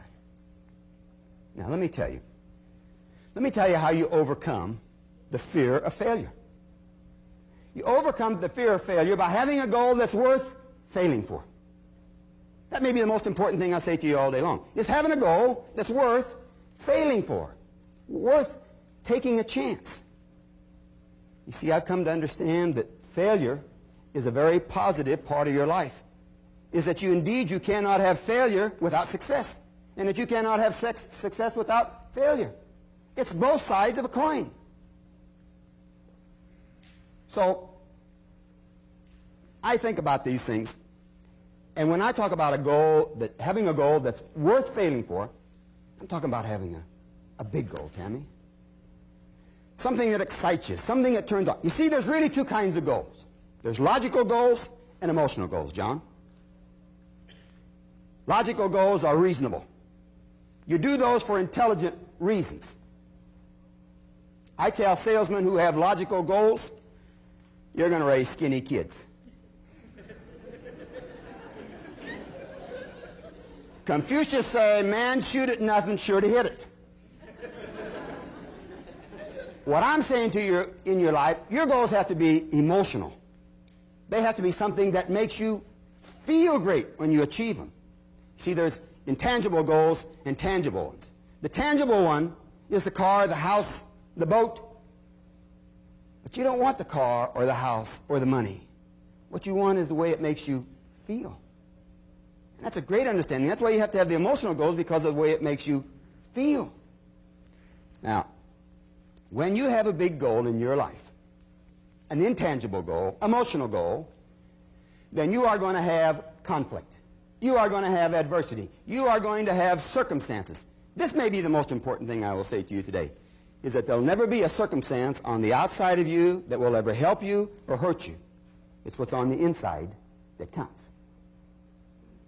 So as you reach out for something big, why then you're going to have conflict, you're going to have adversity, and that's when the greatest law, and you've heard it talked about today, the greatest power you have comes into being. That's the power to choose. That is your greatest power. I talk about that so much that I think that pretty much the sum of your life right now is the sum of the choices that you've made. And that if you want something better out of life, it may be just as simple as changing some of the choices. But let me tell you, when you want a bigger bite out of life, then you're going to have adversity. And I'm saying it's not adversity, but the way you act to adversity. Personal example. Bob talked about the house. I've always had a dream when I was a little kid. I always wanted a house that set on 10 acres just outside of town. Set up on a hill with a lot of trees, a red barn on it, and a couple of lakes, and a winding driveway. I always had that idea. And when I came back from the home office back to Pittsburgh, I said, this is the time to start doing what you wanted to do. And so I started looking for 10 acres just outside of town. And guess what? There wasn't any 10 acres outside of town. Everybody else wanted 10 acres outside of town. And if I wanted 10 acres, I had to go about 10 miles outside of town. But that's not what I wanted. I wanted 10 acres outside of town. And because I couldn't find 10 acres just outside of town, guess what I did? I started looking for 10 acres inside town. And guess what? I found two. I found 2 lots, 10 acres, inside town. I found them because that's what I was looking for. So if you go down to 510 South Georgia right now, well, you'll kind of drive into trees, and then when you get there, well, it just pops up at you. It's an 800-foot driveway that snakes down through there, and the Red Barn is there, and the 2 lakes are there. There's trees all over the place. You see, those things were there all the time. Those 10 acres, I live closer to City Hall than 2/3 of the people in Pittsburgh, Kansas. And guess how much I had to pay for that? A lot of money, right? I had to pay very little because the guy didn't think it was worth anything. Because he didn't have the vision that I had of that. My point is that you pretty much get what you're looking for. Now let me give you a side story that goes with that. That really ties into this whole seminar and the things that we're talking about right now. More of the good life. 10 acres is a lot to mow. 10 acres is a lot to mow. So I'm cutting my grass, and there's a people that their acreage bumps up right next to ours, and they had a horse. And I'm over there cutting. The woman saw me. We haven't met each other. She comes running across. I get off the tractor, walked over to her, leaned on the fence. It was hot. It was wired. She said, oh, we should disconnect that. She said, you know, when we first got the horse, he used to lean up against that fence and it would break it down. So we wired it. And then once we wired it, why, he wouldn't even get anywhere near it. So we tacked and left. And the next day, I'm going to work. The front of their property dead ends into a street that comes back from my office. These people both work. I come home at 11:30. There's the horse loose in the front yard. I thought the horse was loose. But they had taken a single strand of baling wire, tacked it onto the house, over to this tree, over to that tree, back to this house right there. And inside was the horse. Now that horse could jump over it, crawl under it, tear it down. But he stays there all the time. How come? Because he thinks that wire is hot. He is fenced in, right? My question. How many of us are fenced in? How many of us are a slave to the past? How many of us are not doing things that we really would like to do because of the past? You see, I think choosing is important, and I'll tell you, I think a very important statement is that getting in life is not difficult, but deciding what you want. Getting what you want in life ain't tough, but deciding what you want, choosing what you want is tough. Let me talk to you about just a simple idea that I think involves with, and now we get down to the point that you want to talk about here. Self. You need to be an expert as a self-starter. Self-motivated. Self-control. But most important, self-esteem. Self-image. You know, Bob's always talking about this. But the result I was getting over here was the same as the picture I had in here. And when I changed the picture in here, the result over here changed. And the same thing can happen to you. Anybody in this room. Let me tell you why. Because God only made one just like you. He made you in his own image and likeness. He made you just like him, and part of him's in part of you, and that means you're a winner. You're one of God's ideas. Isn't that great to know that? That you're one of God's ideas. Bob used to tell a story when he first came to Pittsburgh. I don't know whether he even remembers this. But he talks about a great sculptor who hauled out a piece of granite. And he began chipping away. And every day a little guy come to see him work. And after several weeks while he was finished, and the great sculptor stood back to take a look at what he had done. And he said and it was a body of a great, beautiful Greek god. And he said to the little guy, he said, well, what do you think about that? The little guy waited for a minute and said, mister, how'd you know that guy was in there?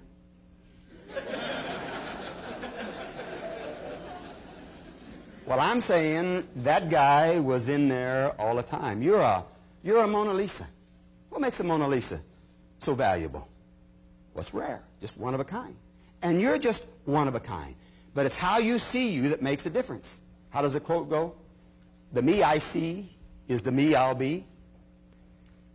In Robert Schuller's latest book, failure is never fatal, success is never final.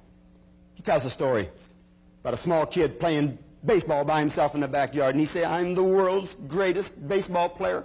He throw that ball up and swing at it, missed it. I'm the world's greatest baseball player, threw it up again, missed it. I'm the world's greatest baseball player, threw it up, missed it, strike three. He said, wow, what a pitcher I am.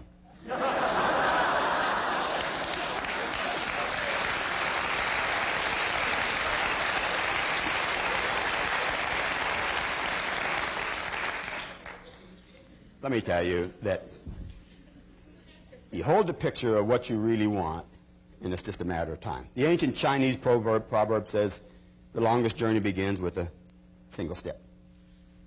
I say that beginning is half done, and that you need to start right now. And one of the reasons why I like Bob Proctor and his ideas is that I think that he's a great giver. And this is just a side dimension from what we're talking about, but sometimes people ask me, you know, why I wear that number 2 pin. And I got the number 2 pin from Bob Proctor a long time ago because he cares about people. I wear the number 2 pin to always constantly remind me to always put the other guy first. You always put the other guy first, and he'll always put you first. And a great guy one time said that the first shall come last, and the last shall come first. And I'm convinced that the ideas that Bob has got is great, but he practices his idea. He cares. He doesn't do this because of money. He does this because of feeling. And his feeling is that if you get a picture of what you really want, then it's just a matter of time until you have it. So let me wrap this up, Bob, and just with a quote that came right out of the book that he's talking about right now of James Allen. And this is what the whole seminar is about right now, where it says, the vision that you glorify in your mind, the ideal that you enthrone in your heart, this you will build by your life, and this you will become. It's really been nice to come and be with you in Toronto again. It's my personal pleasure. Bob, and thanks for having me, friend.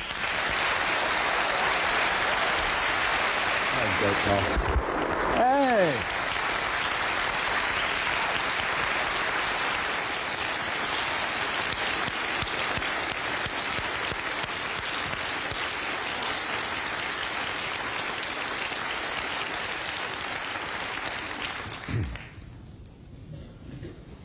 You know, I've shared Paul's story with countless thousands of people, but it was really nice to be able to share Paul with the people today, and with all the people that are going to be watching this in their homes and in their offices all over the place. Paul talked about the self that you have here is what's going to determine what you're going to be. John talked about I never noticed a difference in that, Paul, but I always found the Americans crucified our language. At any rate. And I guess the Canadians crucified the English language. But at any rate, you have an image here in your subconscious mind. Now, the first step in changing that picture is in your exercise book, your action planner on page 26. So often, as Paul mentioned to me, for 22 years, every year he promised he was going to get one of those citations, but he said, I never got it. Emerson said, of what use to make heroic vows of amendment if the same old lawbreaker is going to keep them? You see, Paul was trying to get that citation with the same old picture. And the only thing I suggested to Paul, and it didn't take long, was how to change the picture. And I said, you change the picture, Paul, and I said, your results will change so fast, you'll be shocked. Now, this never happens by accident. You've got to put forth a little effort. Remember how John started out? He said you put a little in, you get a little out. Some people put a little in, but they put a lot of energy behind it. They still get a little back. If you put a whole lot into it, you'll get a whole lot back. Now, what I want to suggest, as this lesson comes to an end, I want to suggest that you go someplace quiet, by yourself, and think. I mean, really think. Life is precious. There's absolutely no question about it. I think that there's enough evidence, just in what we've covered in this seminar, to indicate to you that you can have, do, or be the things you want. It was no accident that Paul got that house. It's no accident that he runs the largest agency in all of the United States of America, in the world, with that company. And in a town of only 17,000 people, where the average income is below the national poverty level. That's no accident. That's how Paul sees his people operating. And as a result, everyone benefits. Not just the people in his agency, but all the people they serve. Now, we're suggesting here that you make a written description of the person you're about to become. Now, that's not going to make you that person. We're going to get into how to take that image and turn it over in the next lesson. But I want to suggest that you sit down and you really think. Realize this power is flowing into you. As it flows in, we said it just is. It's without form. You make it what you want. And I'm suggesting that you build into your mind a picture of exactly how you want to live. Don't give any thought to how it's going to happen. We're not at that point yet. One step at a time. What kind of a person do you want to be? Where do you want to be in your commercial career? What kind of a financial position do you want to be in? I can tell you one thing with absolute certainty. When Paul got this idea, he was already winning. When John and I got it, we were miserable losers. And I know that if I can do it, anyone can do it. I've gone into prisons with this, and so has John. We've worked with people who are right down and out, the castaways. And we've watched them literally change their life just through these simple concepts. And so can you. You've got to decide, how do you want to change it? You don't get the house by wishing. You decide, what kind of house do you want? Now, don't just build a picture of being a wealthy person. When Ray Stanford first suggested I could change, that's all I was interested in. And I got it. Howard Hughes did too. But he ended up alone and lonely and in a very defiled body. Now, build an image of being happy, of being healthy, and of being wealthy.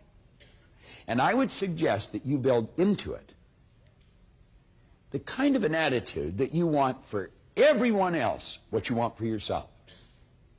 And your life will be absolutely incredible. Now, all you have to do is build this picture in your mind. And when this lesson's over, I'm going to suggest you go somewhere quiet and do that. Don't put it off. Do it. Don't wait till tomorrow, next week, next month, 5 years from now. Waste all that time. You do it before you go to bed today. Sit down, take your pen, and right here on page 26, describe exactly how you want to live.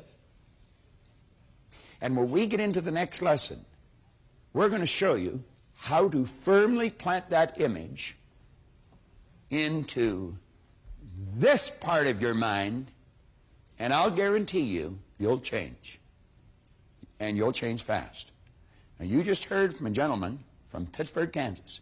He's flown all the way up here just to share that with you, that it does work for him. Now think.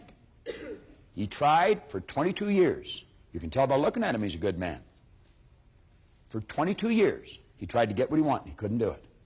You'll never do it through force. You'll do it through faith and by law. And we're going to show you how to put it in there tomorrow.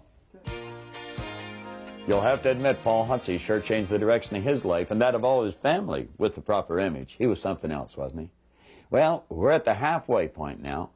I might suggest that before you even go any further, you might want to go back and review all of this material. It's so important to you and your life. Now focus on your goal. Sit back and really think, what do I really want? Like Paul, It might be that dream house.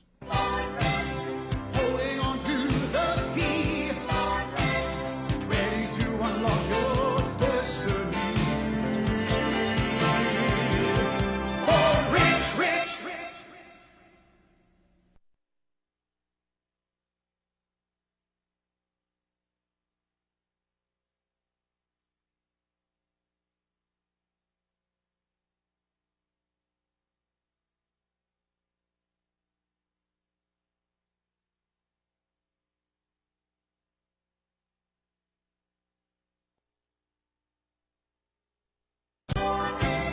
Holding on to the key, ready to unlock your destiny. There's one or two key points in this seminar that I have stressed thousands of times. It's vitally important that you follow them properly. On page 26 in your action planner, it's suggested that you make a written description of the person you are about to become. I couldn't stress this enough. I've pointed that there's 2 pages in this book that can literally change your life. This is the first one. Now, what I want to suggest you do, it may seem foolish, it may seem like a fantasy, but I can assure you it works. I want you to stop and think of exactly how you would like to be. The type of person you really want to be. Write it in as much detail as possible on page 26, and write it in the present tense. You may draw on different people that you admire and respect as role models that you might want to emulate this part or that part of their personality. But make this in as much detail as possible in the present tense. Begin by writing, I am so happy that I am, and then describe the person you truly want to become in as much detail as possible. Don't go any further until that part of this exercise book is filled in. Don't spend 5 seconds wondering how you're going to become this person. Just make it very clear the person you want to become. We'll tell you later on how to execute the image.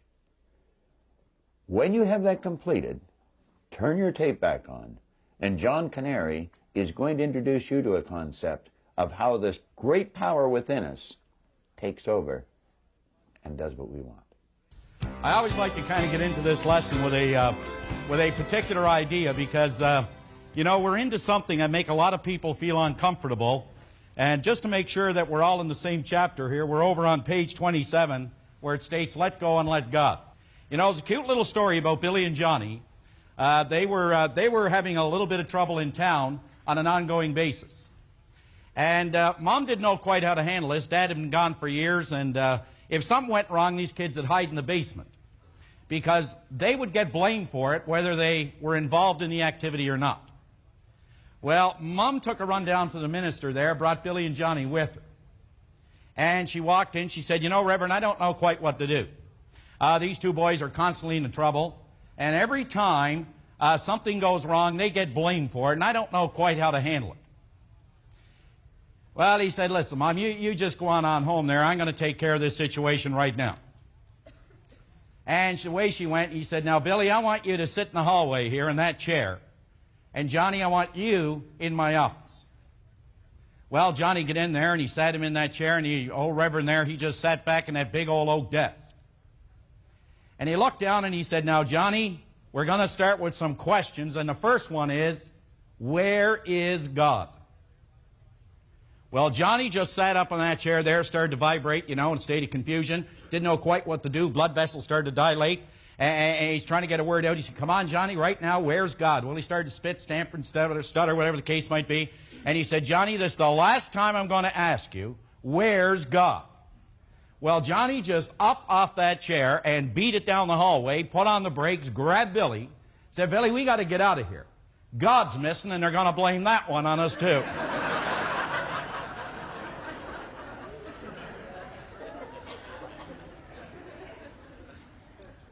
In this marvelous book that everyone has in their kit, when you pick up and you read this chapter, I want you to keep something in mind.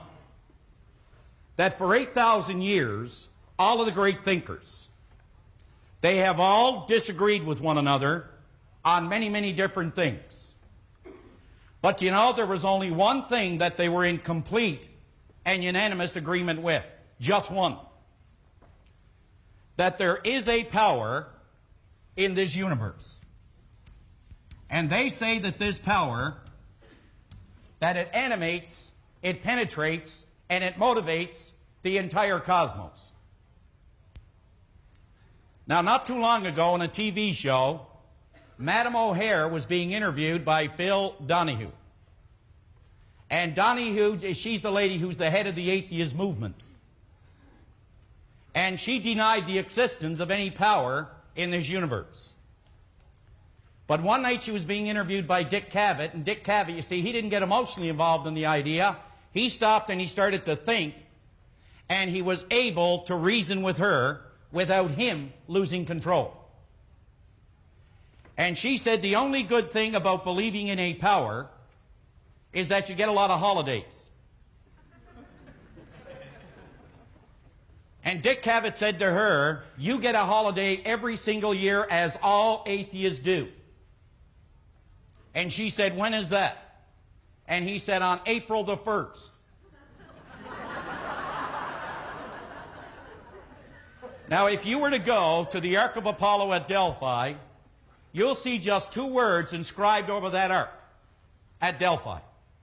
And those two words go like this. It said, know thyself. But what do we really know about us and what this power is that animates, flows through us, flows with us? I mean, that really is what we are all about. This power that Bob referred to so much yesterday as spirit. Now, to properly do this exercise, we're going to have to define or try or attempt to define this power. But you see, if you define something, then you place limits on it. So you see, the way we're going to define it will not limit it. As a matter of fact, it will show that it is unlimited and that it is infinite. In a marvelous book that I brought out here with me this morning called Your Invisible Power, Genevieve Behrend, I think, put it together well in this book when she said, to get good results in our life, we must properly understand our relationship to this great impersonal power. Now think about what she said. If we are going to get, she said, the kind of results that we want, we are going to have to understand our relationship to this here great, all-encompassing, this great impersonal power. Now she said, this power is intelligent. You and I, we are intelligent. But she said it is these two intelligences working together that determine the kind of results that we get. Well then, where do we go to find out a little bit more about this power? You see, if you examine it, there's 178 different names to describe it. I mean, we got Baha'i, Vishnu, Krishna, Muhammad, Buddha, and the list goes on and on and on. Rather than talk about the name, why don't we try to define the activity to see how it operates to, with, and through us? Now, you see, if I were in the United States today, and the people that are here from the U.S., you check this out with them. If I were to ask them if they've paid their hydro bill, what kind of response do you think I'm going to get? Brian? They would think they paid their water bill or something. But you see, you know what I mean by hydro bill. But they're not sure what I mean by hydro bill. But isn't it really the very same power? Yes, no. It's the very same power. Well, you see, this power that we're talking about, rather than try to define its name, let's see if we can define the activity. Now, if you're going to find out what it is, you're going to have to go to two sources of reference, the only two that are available.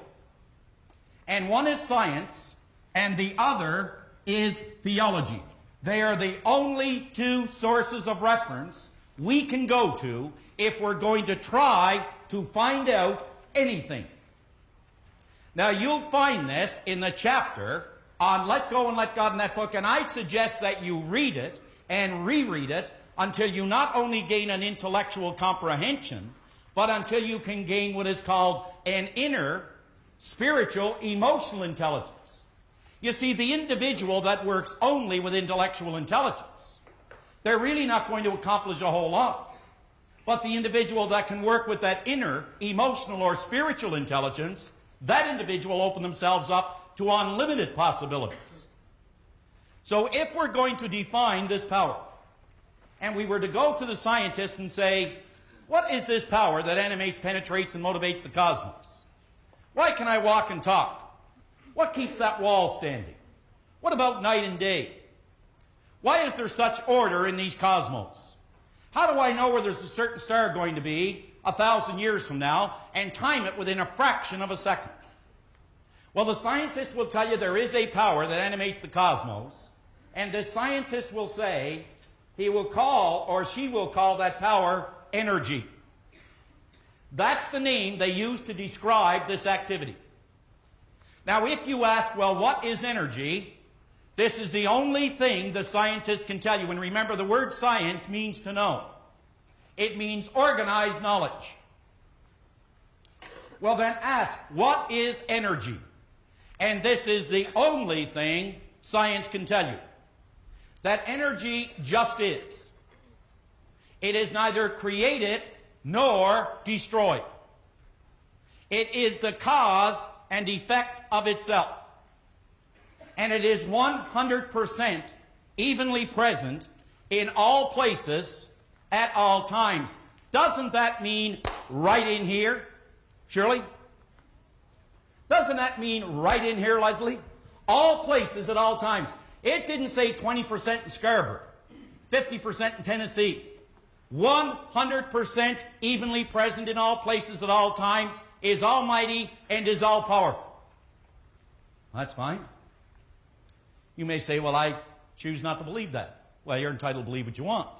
But remember this, if you don't believe in something, you're going to fall for anything. So we can cross that one out if you like, but some of you will not. Well, that only leaves you one place left to go. And if you were to go over to theology, and what does theology mean? Well, theology just means one thing, the study of God, at least in this part of the world. In another part, it may be Baha'i, Vishnu, Krishna, Muhammad, Buddha again. It goes on and on and on the list.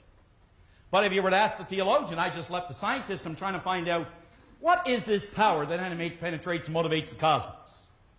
Say, I just left down there, and I'm trying to find out a little bit about this power. I mean, you've been told that if you do this, thus, and so, you're going to win, that you have great potential. Have you ever been told that, John? Have you ever been told, honey, if you change your attitude, we get along better? And if you change your attitude, you could use your potential and you could be more effective? Have you ever been told that, Jim? On a daily basis? Sure you have.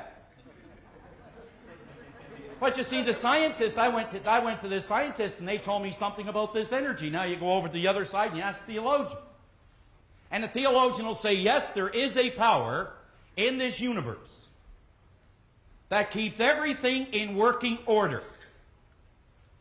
But we have a name for the power in this part of the world.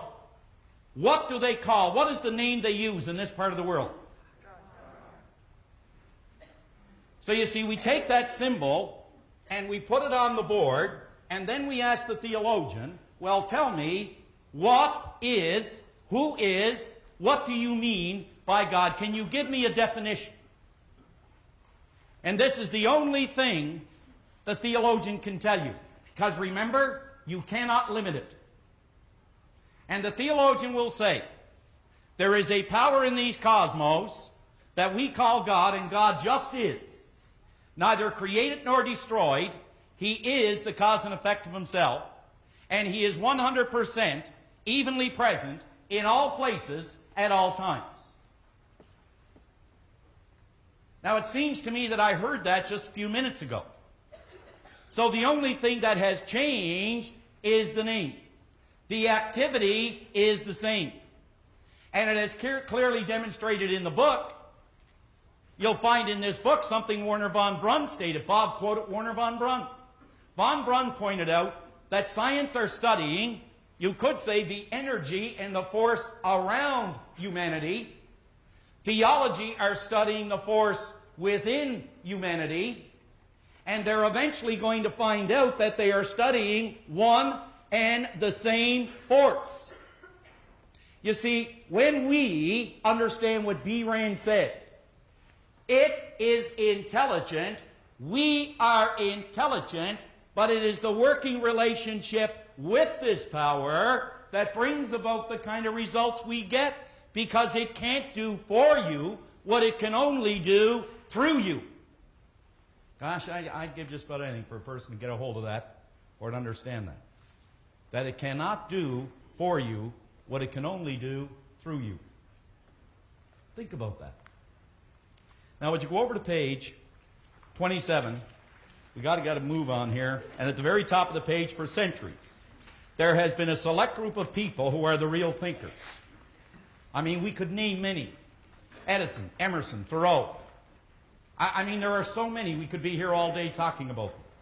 But every one of them, although they had different ideas and different philosophies, this is the one thing they were in complete and unanimous agreement with.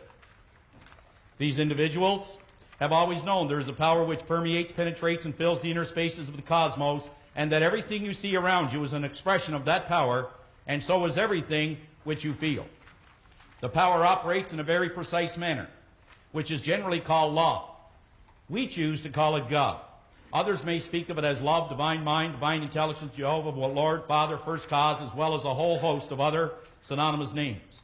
But it doesn't really matter what you call it, because the important thing to bear in mind, and anyone of understanding will really admit the fact, is that it is the power that doeth the work. It's not you and I. It's something we work with. But it also works with us. In other words, everything comes from one source, and that source power always flows and works to and through you. And that is you. Stated differently, the image that you have formed can only come to you on the physical plane of your life. In other words, your results.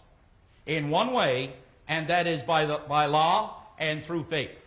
Now, the second part of this particular chapter, Bob is going to work with to show just how faith moves this power into action.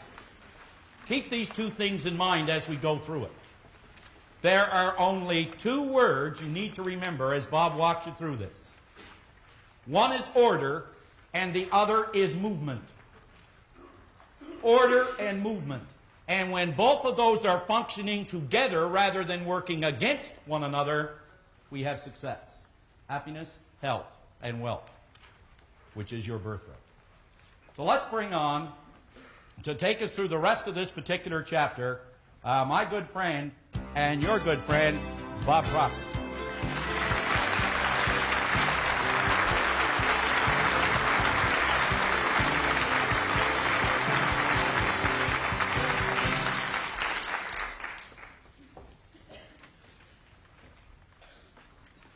Sylvia Vanderhook with our company, she's a vice president with our company, gave me a bumper sticker here a couple of weeks ago. And it said, "It's too bad ignorance isn't painful." And you know, that's so true. In covering this particular subject, you're hitting on probably one of the most important things that anyone can study, and yet very few people study it in any depth with respect to application in the various areas of their life. John was quoting Werner von Braun, the late Dr. von Braun. He said one time, now keep in mind this was a scientist, he is considered by many as the father of the space program, and he said after years of studying the spectacular mysteries of the cosmos, he was led into a firm belief in the existence of God. And he pointed out that science and religion were not antagonistic. He said, on the contrary, they are sisters. Well, one studies the forces of nature outside of us, the other studies the force within us. John made reference to that. He was talking about the atheist. I heard a cute little story one time where the guy said he always felt sorry for the atheist. He said when they die, they said they're all dressed up and they got nowhere to go. And now, I have seen in my own life and in a number of other people's lives some spectacular things take place when a person grasps this idea. Yesterday, I pointed out that one of our great problems was that we thought we were physical beings. And of course we're not. If we were just physical, then there would be a limit to what we could do. There's a limit to what that table can hold. You start piling weight on that table, and you're going to get to a point where the table's just going to crush under the weight. It's like the story of the camel and the straw. You put too much straw on the camel's back, and you get to a point you just put one straw on too many, and that's the straw that breaks the camel's back. We are spiritual beings living in physical bodies. Now, you and I have an intellect, and through the proper use of the intellect, we can do wonderful things in our life. Now, we used a drawing yesterday in the previous lesson, and I'd like to suggest that you come back and focus your attention on this drawing again. Now, remember, we were talking about the mind. We have no difficulty getting an image of a person's body. We see our own every day. We see it reflecting back from the mirror. Every time we look at someone else, we see their body. Well, the problem we have is that we have no image for the mind. Well, of course, in the previous lesson, we gave you one.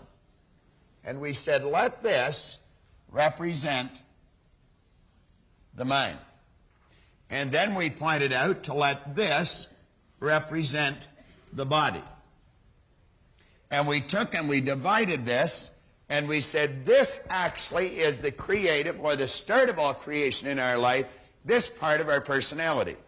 Because as this power flows into us, we can do whatever we choose with it. And of course, we can build a negative concept, or we can build a positive concept. But we have the choice of what we're going to build. Now, ask yourself, if you could have anything you want, and it starts in the form of an image, what would you start imaging? Because that's really the name of the game. It's name it and claim it. Now, this works both on a negative as well as a positive basis. Because as you take this image, you can accept it, you can reject it. As the images come into our mind, we can do anything we want with them. We do not have to get emotionally involved with them. Now, this part is the spiritual side of our personality. This side of us has no ability to reject an idea. It just accepts whatever comes into it, and instantly and automatically moves the body into that vibration. In other words, the image begins to move into form. Now, as we go on in the upcoming lessons, we're going to talk about more how that happens through vibration and through attraction. I want to share something with you, a couple of stories, and then one personal experience. I was in Jackson, Mississippi back in 1977. I had gone into Jackson to do a seminar, and as I was waiting for my bags to come down the chute, this gentleman came over and he shook hands with me and introduced himself. He told me his name was M.C. Duncan, and he was from Oklahoma City. He was the president of Oklahoma Life. And he said, you know, I've been listening to you all week, and I've been watching you all week. And I said, well, that's interesting. Where was I? And he just laughed, and he had been listening to cassettes and watching the videos. And as fate would have it, we were there for different reasons, but we were both going to the same hotel. So we shared a cab. We went over to the hotel. We checked in at the registration desk. And then we just wandered over in the foyer and sat down and started chatting.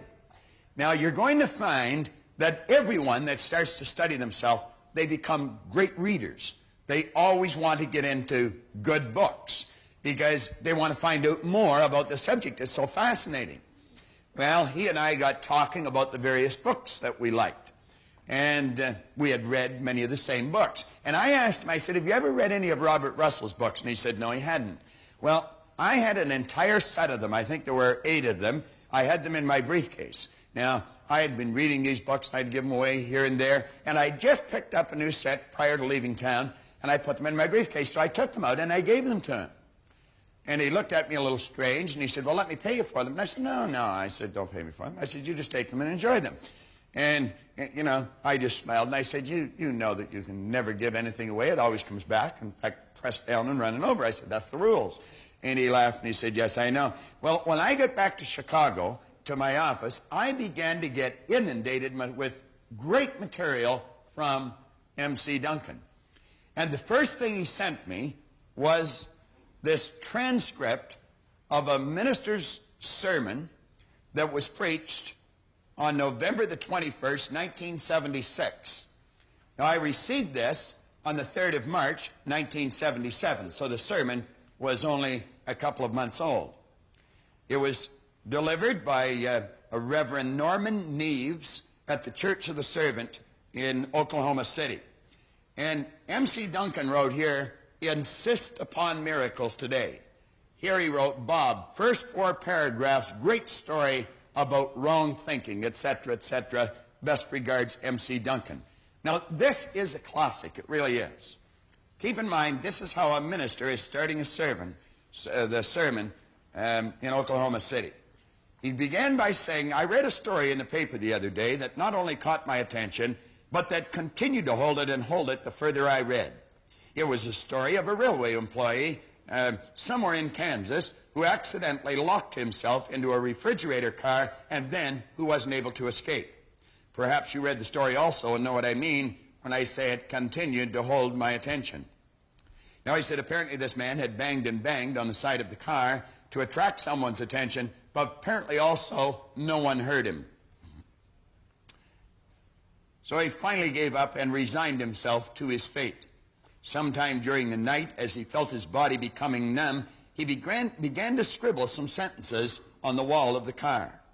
Sentences recording some of his last sensations as he moved closer and closer to death. The first sentence said, I'm becoming colder. The second sentence, a little bit further down, said, still colder. Nothing to do but wait. Then it said, I'm slowly freezing to death. Half asleep now, I can hardly write. And then down at the bottom, this sentence which said, these may be my last words, which in fact they were. When the railroad car was opened the following day, they found him dead. But let me tell you something that's really startling about this story. The freezing apparatus on the car had been malfunctioning. It had not been operating properly for several days. And believe it or not, the temperature hadn't gotten below 49 degrees during the entire night that he was there. In other words, this man had become the victim of his own illusion. He had presumed that his time had come and his life was over, when in fact there was no need of that presumption at all. And so, even though the temperature had never fallen below 49 degrees, this man died nevertheless and isn't here to enjoy himself today. Neves went on to point out, he said, there's a lot of us that do that with our lives, aren't there? We misread the signs of our predicaments. We presume that things are worse than they really are. And so, like that man, we too become the victim of our own illusion. We die, if you will, even though the temperature of our circumstance never even gets close to freezing. Now, you see, this man used his reasoning factor, and he used it incorrectly. He let what he thought were circumstances control his thinking. That's the image he put in, and that's exactly what he got. Do you think maybe that that's what Moses was talking about when he talked about that reasoning factor? When he said, behold, today I lay before you both a blessing and a curse. Now, I'm going to give you an example of someone that used it the other way. Many years ago, I made a sales call in Chicago when I first started to do seminars in the United States on a gentleman named Mel Haycraft. Mel Haycraft was the vice president of sales to the Prudential Insurance Company in their Mid-America region. Now, I did not know it at the time, but the Prudential Insurance Company was the #1 company in the world, and the Mid-America region was the #1 region in the Prudential Insurance Company out of 10 different regions. So needless to say, I was talking to a heavyweight when it comes to business. I was only in his office a few minutes, and Mel said, well, Bob, what is it? And I said, Mel, I've got a seminar that'll just get your sales flying. And I'll never forget the smile that had come on his face. And he looked at me, and he pushed his chair back from the desk, and he opened a drawer, and he took a file folder out, and he spun these brochures across the desk. Did you see all those brochures? I said, yeah. He's all those people said the same thing. I said, is that right? I said, well, we're different. We was me at the time. But if you're alone in business, you never refer to me, you see. So at any rate, I said, we are different. See, I had a brochure made up that made it look like we operated on the entire 12th floor of the Hancock Center, I thought. But at any rate, he looked at me and smiled, and he said, how are you different? And I said, we get results. He said, they all said the same thing. Now, I knew that I wasn't making any headway.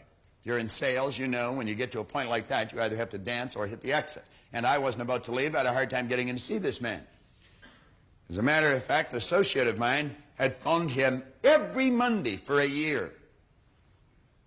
We couldn't get in to see him. One Monday he was sick. Mel phoned him to ask what was wrong. And that's how we broke down his door. But at any rate, I said, I'll tell you what I'll do. You give me 100 of your best people. Don't give me the worst, give me the best. I said, anyone can do something with the worst. Just give me the best. And I said, we will do a seminar. Won't cost you a dime. We'll give you the material, give you the seminar. And I said, let them be the judge of whether this will help them in their sales. He said, you got a deal.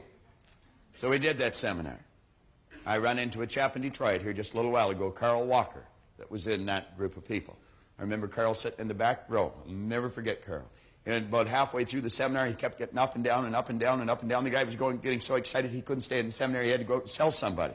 But at any rate, that's a true story. Carl's over in Detroit, and Carl, you'll be watching this. You'll remember as well as I do. We laugh about it every time I see him. But at any rate, we passed the test. I found myself in front of 450 of their district insurance agents at the Hillside Holiday Inn in Chicago. When I was talking to them for a very short period of time, I suggested that anyone in that room could go out and write $5 million worth of business. Now, when I mentioned that, you could just feel, wham, the minds go closed. I'd lost the entire group.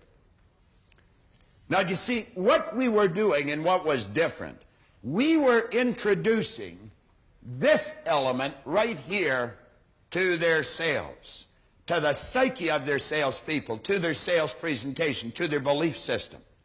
They had never had that mixed in with their training before. This chap come up to me at the first break. He says, Proctor, he said, did you ever sell insurance? And I said, no, I never have. He said, I didn't think so. I said, why are you saying that? He said, you don't know what you're talking about. Oh, I said, now hold on a second. I didn't say I didn't know what I was talking about. I just said I've never sold insurance. I said, I don't know any more about insurance than the doorman or the salad chef in here. I said, I'm operating on the premise you already know how to write $5 million worth of business. He looked at me and said, well, wait just a minute. He said, you know this company is 100 years old? And I said, yeah, I'd heard that. He said, you know there's 20,000 agents in this company? And I said, yeah, I'd heard that. Well, he said, did you hear that we've never had one write $5 million worth of business? Well, I said, then you can be the first. Yeah. Now, this was around the end of August. He said, you said this year. I said, that's right. He said, the year's over half gone. I said, then it won't take you as long to do it.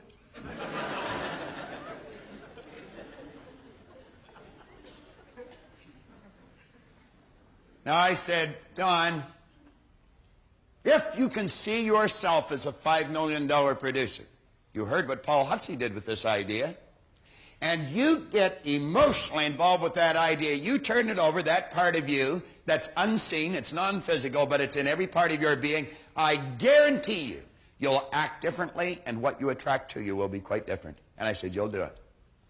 Now, that's a magazine that company prints, or printed. That's a picture of the man I was talking to. His name's Don Slovan. And that's a write-up about our conversation. The second week in December, Don Slovan had paid for $5,200,000 worth of business. He closed the year with a little better than $6 million worth of business. And the strange part about this is, when he crossed that imaginary line, there was a whole string of people following. See, every person, everywhere in history, that got the image of what they wanted, they burned that image into their mind. They refused to accept circumstances. Every one of them have accomplished what they've imaged. For years, people had tried to run a mile in 4 minutes. I mean, thousands of years. Do you know the early Egyptians used to turn a lion loose and let it chase a person hoping they'd run a mile in 4 minutes? But they couldn't do it. The experts said it couldn't be done. They said our cardiovascular system wasn't proper for it. They said our muscles weren't right. The bone structure wasn't right. But in the spring of 1954, a young guy named Roger Bannister quit believing in the experts, started to believe in Roger Bannister, and he ran a mile in under 4 minutes. Within a month, other people were running a 4-minute mile. We had a young guy in this company down in Louisiana. As a matter of fact, he worked for Paul Otzi. That wrote $5 million in a week, and he previously hadn't written 3 in a year. Now, why am I mentioning these things? Well, I mention them because you could all tell a story like this about yourself. Just reading on commitment here, it's vitally important that you remain committed to your goal. Understand that if you've got a vision, there's no such thing as an unrealistic vision. Roger Bannister did not believe in the experts. Roger Bannister believed in Roger Bannister, and it's precisely why he broke that 4-minute mile. You can do it. Don't listen to the people that tell you you can't. I want to introduce you to a lady that has a phenomenal vision. Susan Busey. Relate to her and the goals she set. Do you have a dream for your business? Oh, yes. What is it? Without being a cliche, to be a household name, but to be the best service in the world. Susan Busey said, the very biggest and the best in the world. Susan Busey started a maid service. They're cleaning homes. And she wasn't satisfied just to work in her own neighborhood and earn a few dollars. She wanted to develop this worldwide. I received a call from Susan just within the past week. Susan is opening in the Orient. She has a contractual arrangement with Japanese business firms, and she's going to be opening her business in the Orient. Susan Busey, like Roger Bannister, did not let people telling them they couldn't do it stop them. Don't let anything stop you. You stay committed to your goal. Keep that dream in your mind and understand the power within you will execute it if you just hold it there and give it everything you've got. It was his stick person concept, letting go of the past, which I was quite prepared to do, and I'd never heard anybody say to me, let go of the past in such a way that I did. Take a look at the future with optimism and fight. If you want something bad enough, go for it and get it, and I did. How many people here have played a yo-yo? Come on. How many have played a yo-yo? Let me see it. Have you ever played a yo-yo? Sure you have. Well, I was wandering down the street in Columbia, South Carolina. Must be 15 years ago. I was working out of Los Angeles. And at noon this day, I didn't feel like eating. I was going a little stir-crazy in the hotel. So I decided to just go for a walk. I was with another chap named Michael Sobel, who's a lawyer of ours out of L.A. And we're wandering down the street. It's a beautiful day. And I saw this little kid playing a yo-yo. Now, do you know it's marvelous the way our mind works? We can relive years in our life in seconds, just like that, a millisecond. Well, when I saw this little guy, I had a great movie just whoom right across the screen of my mind. And I saw myself as a little kid coming running out of Balmy Beach Public School in the East End of Toronto. And I would run up Beach Avenue and down Kingston Road, and I was looking for a specific guy. His name was Ricky McGinnis. And Ricky McGinnis was employed by the Cheerio Yo-Yo Company here in Canada.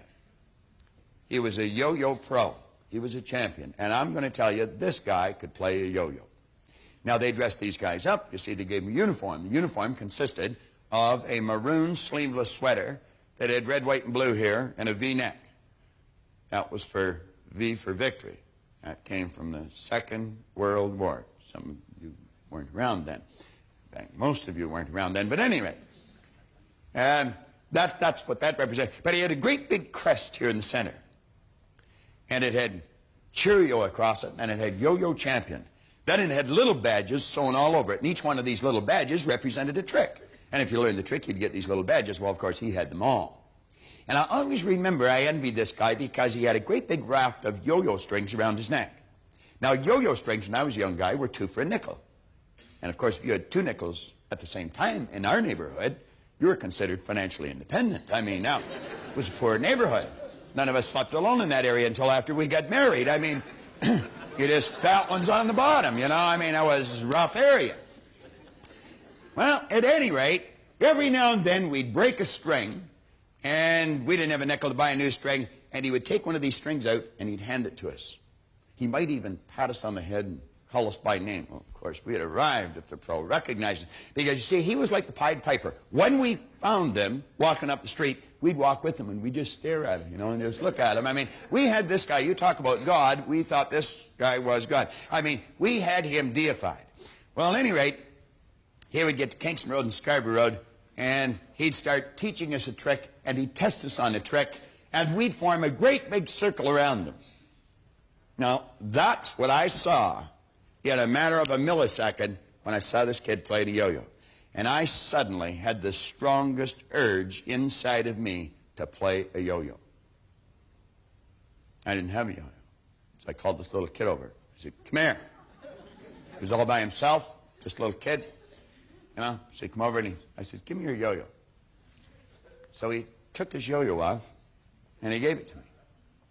Now, he was still at a pump your body stage. You see, he didn't know how to play the yo-yo. He was like Carol. He was just learning. But at any rate, he'd be walking along and he'd pump his body, and I guess if he kept doing that, he figured it would go up and down. So at any rate, the little kid gave me the yo-yo, and I thought, I wonder if I could still play one of these things. I hadn't had one in my hand for years. It's not bad. You can give me a hand for that if you want.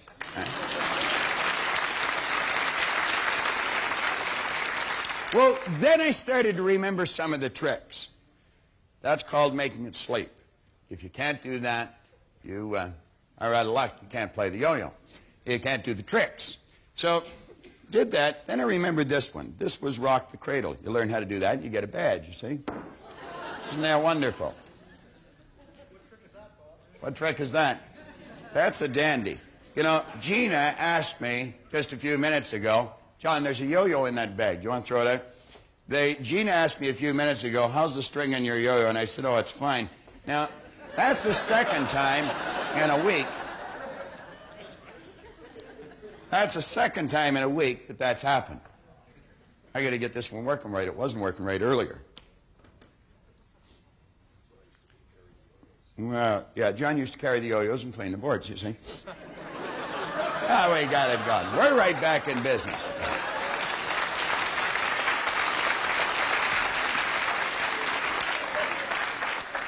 Remember that song, John? It's just like old times. He was only a baby. He was a bad baby, too. Now, you don't believe me, ask his mother. She's sitting up there. Well, at any rate, I was in the Boy Scouts. You see, I came prepared. I have 2 yo-yos. I think I have 2. Yeah. That was rock the cradle.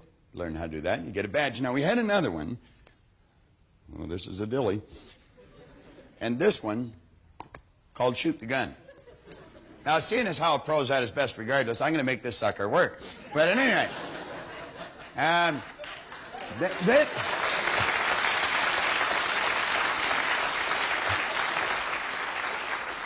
one day he came around and he said, listen, we're going to have a big contest, and he said the winner is going to get one of these sweaters. Well, I'm going to tell you, you talk about building an image in your mind. All of a sudden, I could see on the screen of my mind that sweater on me. And you talk about getting emotionally involved. What did we say feeling was? We said feeling is conscious awareness of vibration. What did we say caused vibration? We said getting emotionally involved in the idea, put the body into the vibration that it had to be in, and when you become consciously aware of that, you called it a feeling. Well, I could actually feel this sweater on me. I mean, I could hear all the pretty little girls saying, "That's the guy that won the sweater." And of course, I'd let on I didn't hear him, and I'd say, "That's right, you know, it was me."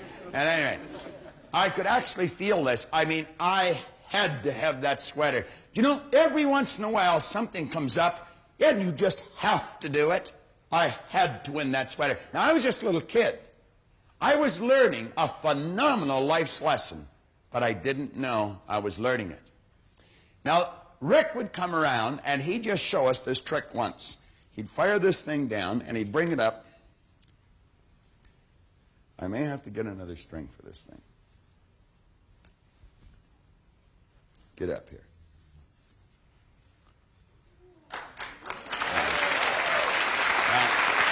You got to do that now.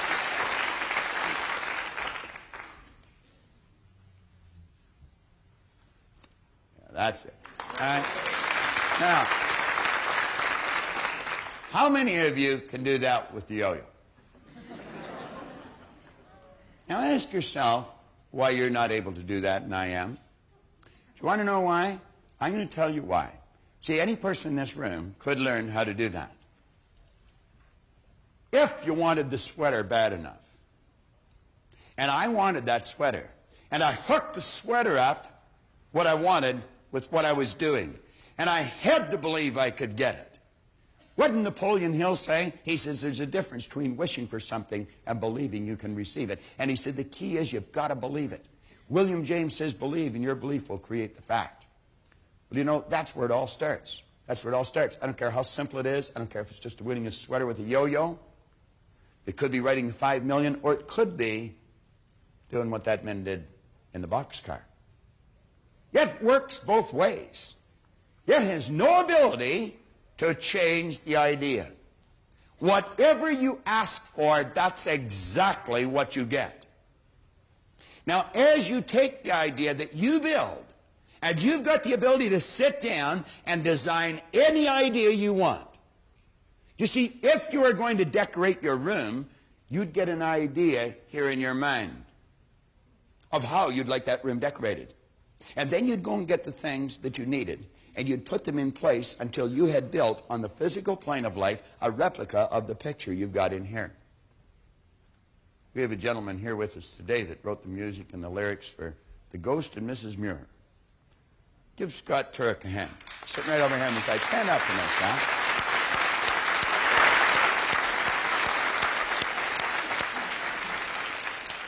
Scott is the musical director over at Leopoldson Theater. When you heard Dave ask, is there anybody from out of town, and you heard someone say from Colorado, Scott is from Colorado, but he is entertaining over at Leopoldson Theater. If you want to see a good play, you want to go over. I've been to Scott's play in the past, and I'm going to tell you this man is quite a musician.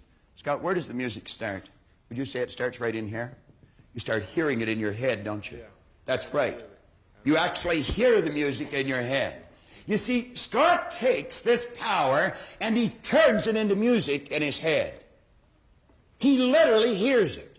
And as he hears it, he sees it written on paper. Am I right or wrong?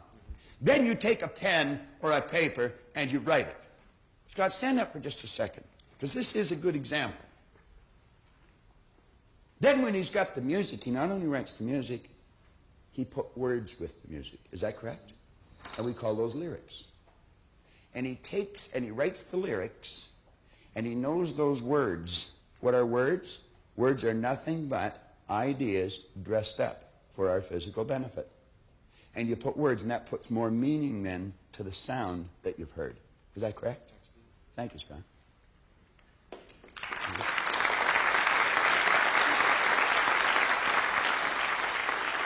Now, you see, some people will say, well, he's creative, but I'm not. That's not true. Everyone's creative. We're all an expression of the same power. We've all been given the same tools. Scott has developed those, and many of us haven't. This is where it starts. Now, you're working with a universal power. This power just isn't in you. It's in everyone. It's in everything. We use this drawing to graphically convey an idea of you, your body, your mind, your intellect. But if you were to look at this properly, this is how it would appear.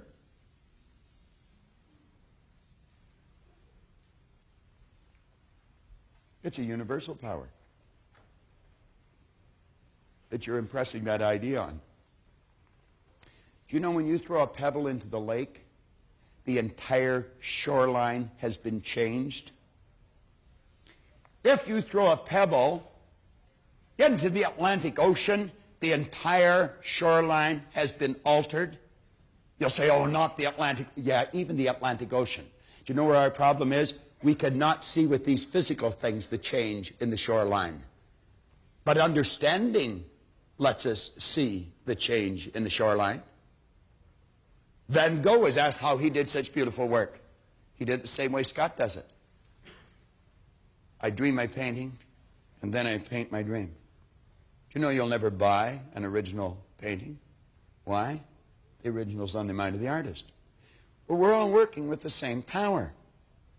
Don Slovan sensed that I believed he could write the 5 million. I knew he could write the 5 million.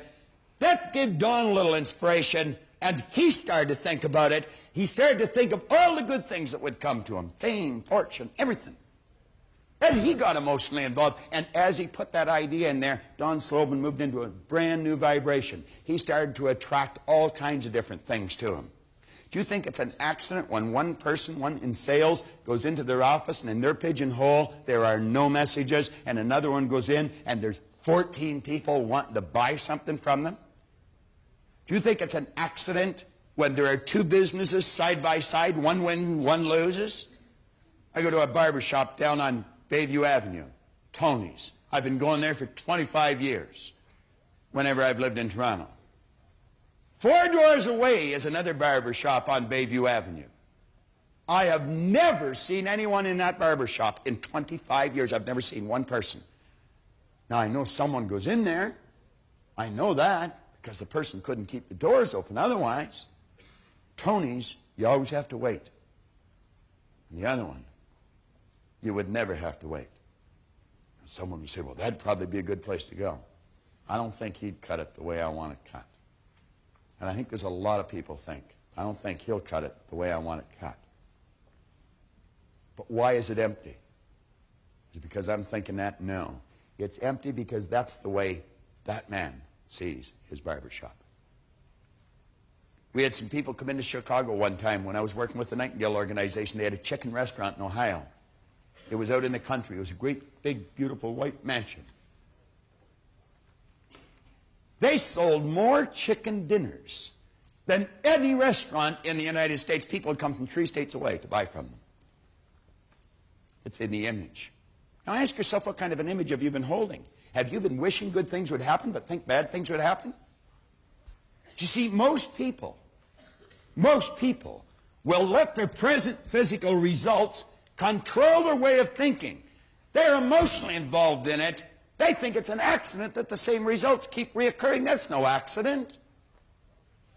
If you've got a financial problem, if you've got a cash flow problem, if you've got a marital problem, that's what most people concentrate on. If a doctor takes a photograph of your body and then tells you you're sick and shows you you're sick, what's the person concentrate on? Sickness.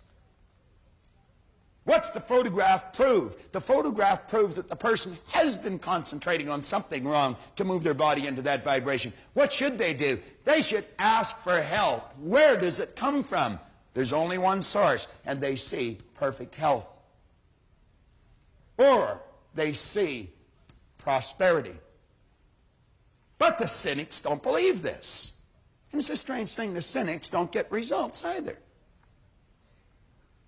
Quit letting your present results control your thinking. This power that I call God is in every one of us. And it's no more present in one person than it is in the other. Scott the Turk hasn't got any more of this power than Bob's got. Bob hasn't got any more of it than Reen's got. Reen hasn't got any more of it than Dave's got. Every one of us are an expression of the same power. And when we really grasp this universal concept, we're going to realize that we are all essentially the same with the same powers. It's learning how to use this. I remembered how that went, Dan.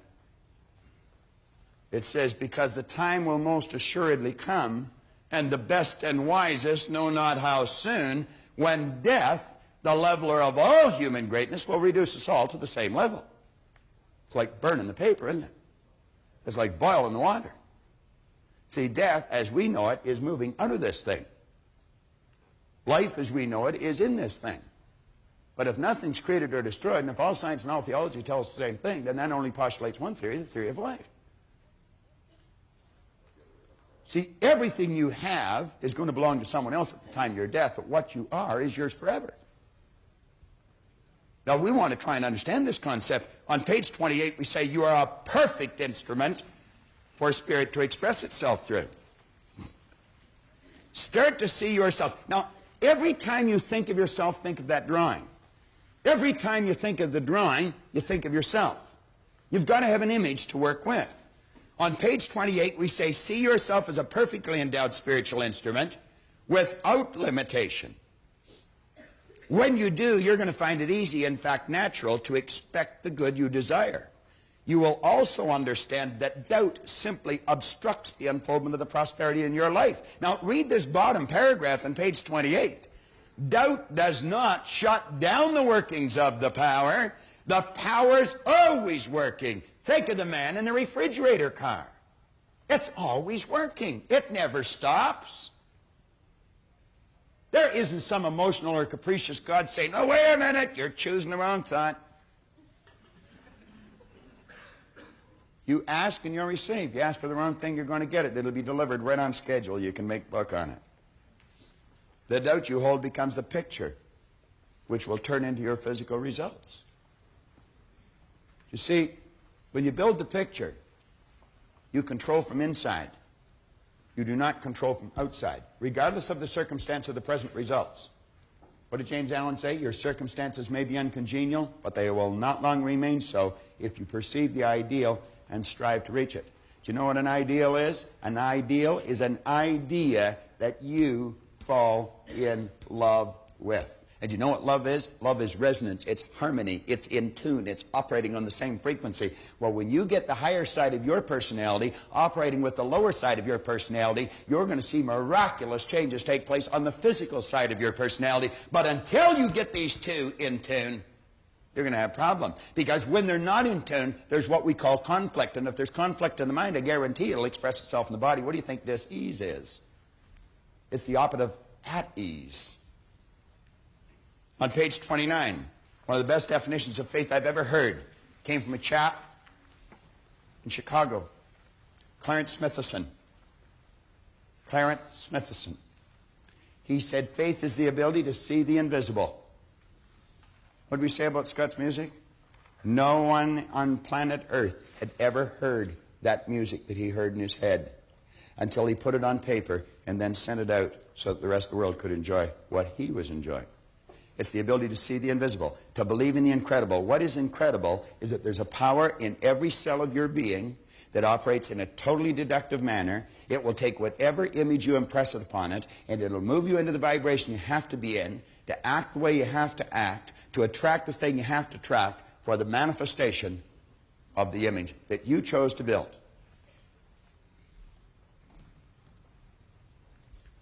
You can say, using a slightly different vocabulary, I'd make the observation, if you can show me a person who achieves great things, I can show you a person who has great faith in themselves and their ability to achieve what they imagine. On page 29, I was having dinner last night with Paul Hutsey. He told me a most interesting little story. Paul was talking about, it's what's on the inside, it's not what's on the outside. He talked about it yesterday while he was talking about it last night.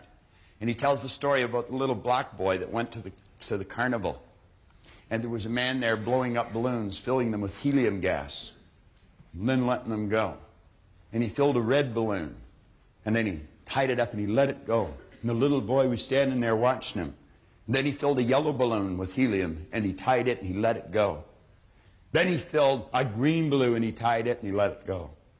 And the little boy said, "Mister," he said, "can black balloons fly?" He said, "Son, any balloon can fly. It's not what's on the outside that makes it fly, it's what's on the inside." And that's the way it works. Interesting idea. We say comparatively few people today realize just how much faith in oneself, your higher self, not this false concept that we've been running around with, can't do this, can't do that. Your higher self, that side of you that's universal, that's the same side of us all, that part of you that's spiritually perfect, has to do with your achievement. The majority of people never seem to conceive of faith as being a genuine creative force. Yet the truth is that not only is faith a bona fide power, it is the greatest one you will ever encounter. Ever encounter. In fact, I'd go so far as to say that whatever you accomplish in your lifetime will be in direct proportion to the intensity and persistence of your faith. Intensity, what do we mean by that? Well, remember we said one of the intellectual factors was the will. The will gives us the ability to concentrate on an idea. And when we concentrate on the idea, we're just taking that power and turning it right over. We're giving more energy to the idea. What did Emerson say? The only thing that can grow is the thing you give energy to. It's been told to us 10,000 ways. I think what we want to do is wake up. May I borrow your program, please? No, the tapes.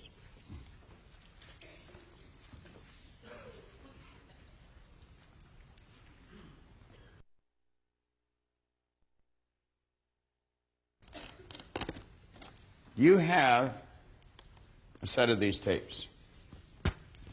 You need a new tape. Some of you will be wondering how to get these out, and you're digging with your fingernails, and the ladies are getting upset because they're breaking their fingernails. You just have to press on the side, and they pop out. And then it tells you underneath how to get them out.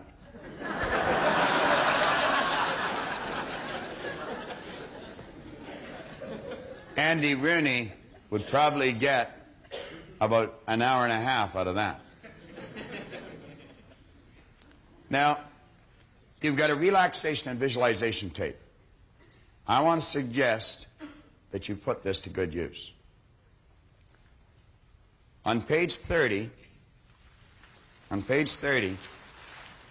we're suggesting that you take this new understanding that you're developing.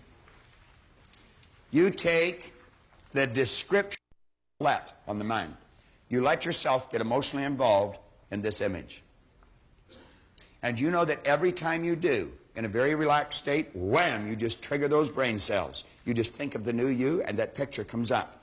And you know every time you do that, you're giving more and more energy to those brain cells. They become stronger and stronger.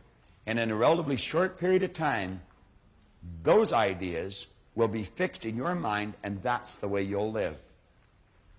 When Cary Grant passed away, I read a page, an obituary on Cary Grant. There was an entire page of one-liners. The last one was by Cary Grant himself. He said, "I acted like Cary Grant for so long, I became him." I acted like Cary Grant for so long, I became him. You can say, "I've acted like this person on page 26 for so long, I became that person." Now, you can go over this lesson and go over it. You can't go over it too often. Couldn't possibly. We're going to touch now on what you should expect, because you're going to find that expectation is what really makes the difference. Now, as John goes through this page, I want you to think. If I built that picture on page 26, I painted the picture. It's like Scott heard the music, then he painted it on paper. Well, you saw the person, and then you painted it on page 26. And every time you get emotionally involved, you rewrite it. And you're going to find you'll crystallize it, and you'll make it better, and you'll make it better, and you'll make it better. From your Born Rich program, and play this tape. What you're going to do is put yourself into a very relaxed state. It'll be an altered state of consciousness. Go and lay down someplace quiet by yourself and turn this cassette on. And when you get into a very relaxed state, throw the switch of that person you want to be. You're going to activate those brain cells. Now, in the beginning, it's going to remain a fantasy. But by playing this tape daily, twice a day if you can, and turning that picture on that you built on page 26, activating those brain cells, that fantasy is going to be turned into a theory in your mind. Now, every time you build that picture in a relaxed state, take page 30 and rewrite the picture. And what you want to do is crystallize the picture of the person you want to be. Cary Grant one time pointed out, I acted like Cary Grant for so long, I became him. That's what's going to happen to you. The power within ultimately will take this image of yours and begin to express it with and through you in your life. But it's vitally important that you use this cassette, put yourself in an altered state of consciousness, a very relaxed state, throw the switch that you created when you wrote out page 26, begin to visualize your fantasy, only it becomes real. When you come back to a normal conscious state, it's very important that you rewrite this picture again. Each time you rewrite it, it'll become clearer and clearer. Now, you may alter it a bit as you rewrite it. And as you rewrite it, you give more energy to those brain cells. Every time you relax, you're moving that picture more and more into a state that we call a theory. And you're going to find that you will be motivated. The power within you will actually take that image and begin to express it with and through you, and your theory will literally become a fact. Mine has, Roger Bannister's did, and so will yours. But it's important that you do what we suggest with page 30. Now, when that's complete, the next part that John Canary is going to lead you into is going to be truly rewarding for you. John's going to suggest that you begin to expect an abundance in your life, in all areas of your life. Keep this idea in your mind as we run through this abundance lesson here. John is going to lead you through that now. Let's give John a hand as he comes down.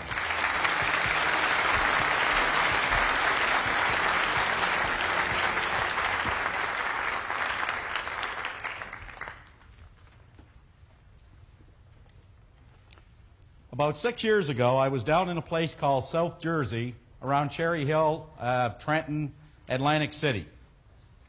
And there was 2 speakers on a program just before me. And I've never been able to understand why I'm always the last one on a program, no matter where we're speaking. As a matter of fact, same thing happens to Robert. But something interesting happened on this program. There were 2 people on it who were stone blind. The first speaker was Tom Sullivan, that you see in the odd TV show, Good Morning America, programs of that nature. And both of them gave the same title to their talk that day. And the title went like this: If only you people could see what we hear. Now that day I learned something about that we don't see with our eyes, but we do see with our mind. In other words, and I'm going to work with both boards here in a little while, but I learned that day that the individual who has a desire can achieve that desire when they understand the relationship of being able to see it with their mind. Now, when Charlie Bosley got up that day, I could not believe what I heard when he was introduced as one of the top 10% of all life insurance agents on this earth but yet the man was stone blind. Now, Charlie Bosley said he has always had a desire to achieve something. But he said he never ever left the house because he was feeling sorry for himself as a result of something that happened to him in Vietnam. Then he said one day he was down in Atlanta watching a great golf tournament with the great Ben Hogan. And Ben Hogan would get up and tee off, and they'd tell Charlie, Ben's getting up to tee off, and he'd yell, come on, Ben, you can do it, you can do it. They'd come over and say, Mr. Bosley, you can't talk like that. At a golf tournament, you have to pretend you're at a funeral.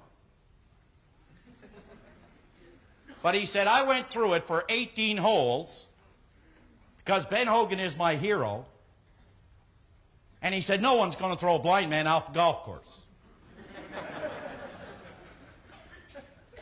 Now, he said, when it was all over, Ben Hogan came up to him and he said, Mr. Bosley, I want to thank you for being such an inspiration to me today.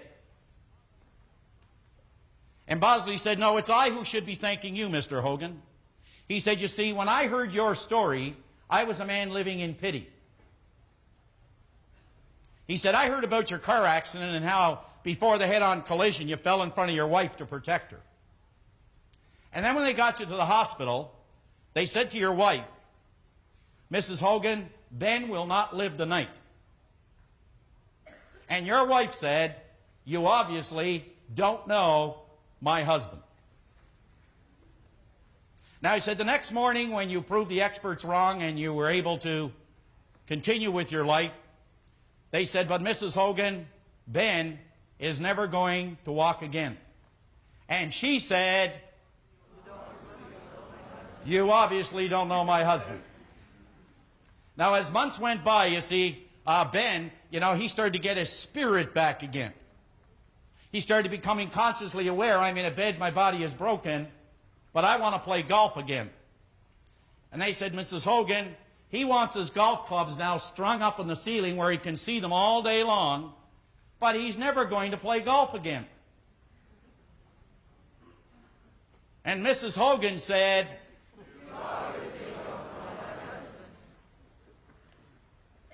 now he said, Mr. Hogan, you have won more golf tournaments and championships since your accident than before.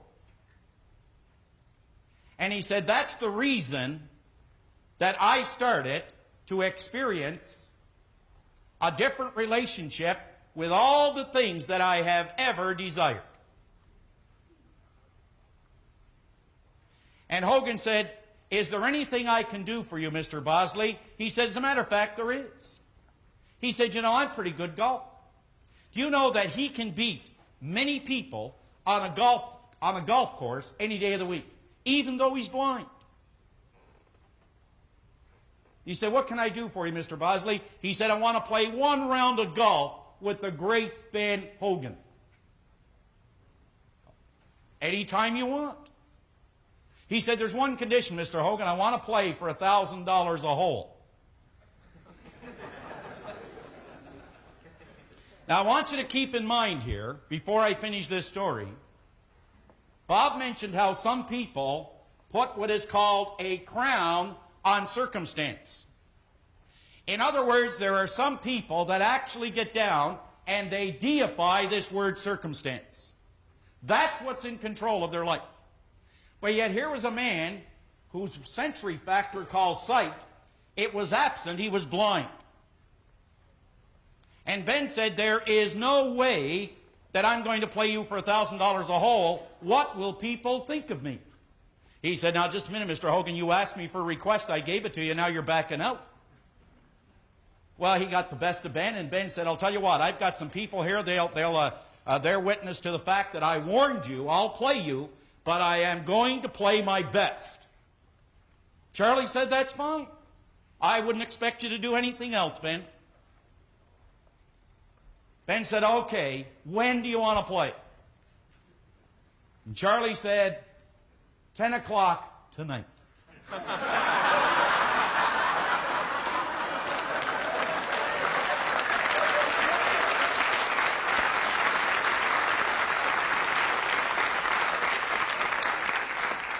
Now I want you to think about what happened. You see, I want you for just a moment to think about all the things that you actually desire. Think about all the things that you desire. But now let me ask you something. On a scale of 1 to 10, I'll bet 10 being high that your desire for certain things in life, I would bet that they are at a 10. See, I've heard people say, people lack desire. Nobody lacks desire. You see, if you take and define this word desire for just a moment, just define this word desire. It is the effort of an unexpressed possibility within us that is seeking expression through us. The word desire, it comes from the Latin word dea, D-A-S-I-R-E, which means to give birth to. Everybody in here has something rattling around within them that they want to give birth to. Desire is the language of spirit. But it seems the basic difference in people who experience their desire versus people who do not experience their desire, it has something to do with this great principle, the greatest principle an individual can ever learn, which is called expectation. Expectation. Now, if you had to take and write down something that surrounds this central purpose, just for a moment, if I said to everyone in this room, now Bob asked you to write out on a page what you want to become. Now, I'm going to suggest to you that everybody in this room, from the top to the back and in the middle, that every one of us have a desire to be more, to do more, and to have more. But how many people actually expect it to happen? You know, there's a great point in history where Moses was leading all these people around a desert. And you know, a lot of people said he was lost. Moses was not lost. He was a man of wisdom. And what he was doing is leading these people around and around in circles until he was able to change the attitude or the consciousness before he went in to this new land. And all the people, they came to him and they said, Moses, we've got a problem. We have no water. What are you going to do? He said, you go and pray to your God for rain. And away they went and back they came. And they come back and they said, Moses, God has forsaken us. He said, what do you mean? He said, we have no rain. Moses said, tell me, where are the ditches? They said, the what? He said, the ditches. If you believed it was going to rain, you would have dug the ditches. You see, you can go around and desire all the things you want to be, all the things you want to do, and all the things you want to have, but until you're able to see yourself on the screen of your mind, you will never, ever experience the desire. Until you're able to see it and then proceed by acting on it, you will never experience the desire. Now, I want to move over to the other board and cover a little idea that is very dear to my heart just before I touch on the book. Now, think about this. Everybody in here at one time started out even in search of a better condition. Improved quality, you could say, in our life. But for some reason or other, somewhere in the neighborhood of 20% of the people actually experience the objective, the goal, the purpose that they started out with. What happens to 80% of the people who start off with this great desire, this great love to achieve something, to become more, to have more, and to do more, to express more and more of themselves? In that marvelous book I just talked about a moment ago, Genevieve B. Rand said this. She said that the purpose of spirit, the very purpose of spirit, is expression. that it is seeking to become more and more over and above what it has already become. What a great thing to understand. It is seeking to become, but it cannot unless we permit it and provide this channel of expression. Unless we give it the channel, there is no expression. So how many people expect what it is they desire? Bob's going to get into this a little more later, but Raymond Hollowell said in his book, we should never desire something we don't expect, and we should never expect something we don't desire. This is the year, now the season, right now, where you see that commercial come on television. And you see a guy standing under a lamppost there, and he's sniffing, and it's raining, and it's cold, and it's dark, and he's getting a cold. And home he goes, and the scene switches, and there he is resting easily in bed because his wife just gave him NyQuil. Now, if you were to go down to any drugstore today and check the shelves for the cold remedies, there won't be too many. But as soon as the commercial hits the market, go down and they'll have an entire aisle dedicated just to the colds, or you could say that is consistent with the commercial. Because the season now has set up this mental ruling state which is called expectation. This is the season we expect to catch a cold. I've had people in the programs, I go up to them and I say something like this. Do you get a couple of colds a year? Yeah. How many have you had this year? One. Have you got one more to come? Yeah, I usually get it about November. Now that is the mental ruling state. Your expectation is a magnet, and it will attract everything of a like nature. Let me give you an example. Brian, would you stand up with Leslie for a moment? Just go ahead and stand up, Brian. But when you met Leslie, did you just say, that's the girl I would like to spend some time with? That's... Brian, just tell me. No question about it. Leslie, when you looked at Brian, did you say, now there's a guy I want to spend my time with? Yeah.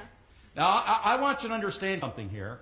The two of them met long before they laid eyes on one another. Now, I know that's going to pop the navel of most people in here. But what you're looking at is the law of expectation. Now, whether Brian was aware of it or not, he was attracting Leslie into his life. Leslie was attracting Brian into his life. Bob said resonance, or love, is the resonance of thought. What you're looking at is love. And what you're looking at is one idea vibrating in two bodies. Vibrating in two bodies. Brian made me promise I'd get him on the program. Okay, Brian, you can sit down. Okay? Now think about it. Where did you get off in search of or in pursuit of what is called your goal? I want you to imagine going down to Maple Leaf Gardens and suddenly the game starts, you drop the puck, you look at each end of the rink and there's no nets. Now the game would be a little confusing. You need nets to play that game. I shouldn't say that with the Leafs, it doesn't matter. But now think about it. I mean, if there were no nets at each end of the rink, the game, there would be a lot of activity, but there would be no purpose in playing the game. How can you play the game of life? How can you get up in the morning, put both feet in the floor, and you've got nothing to work toward? See, you have a desire, but what you do is you don't see yourself in possession of the desire. Consequently, you don't release this power that flows with and through you. But isn't it interesting that we all started out in pursuit of the objective, but something happens at a particular point. We run into a crisis. We run into conflict. And it seems that we run into what is called demands. What are some of the demands we all run into when we start to try and improve the quality of our life? Be a little better as a salesperson. Be a little better as a person, as a mother, as a father. Someone once asked me, give me one good reason, Canary, why I should have a goal and maybe try to be a little bit better than I am. I'm going to give you one. There are little eyes upon you when they're watching night and day. There are little ears that quickly they take in everything you say. There are little hands all eager to do everything you do, and a little boy or girl who's dreaming of the day they'll be just like you. For you're this little person's idol, you're the wisest of the wise, and their little mind about you no suspicions ever rise. For they believe in you devoutly, and me, in all we say and all we do, Those little people who are dreaming of the day they'll be just like you and just like me. What are we like?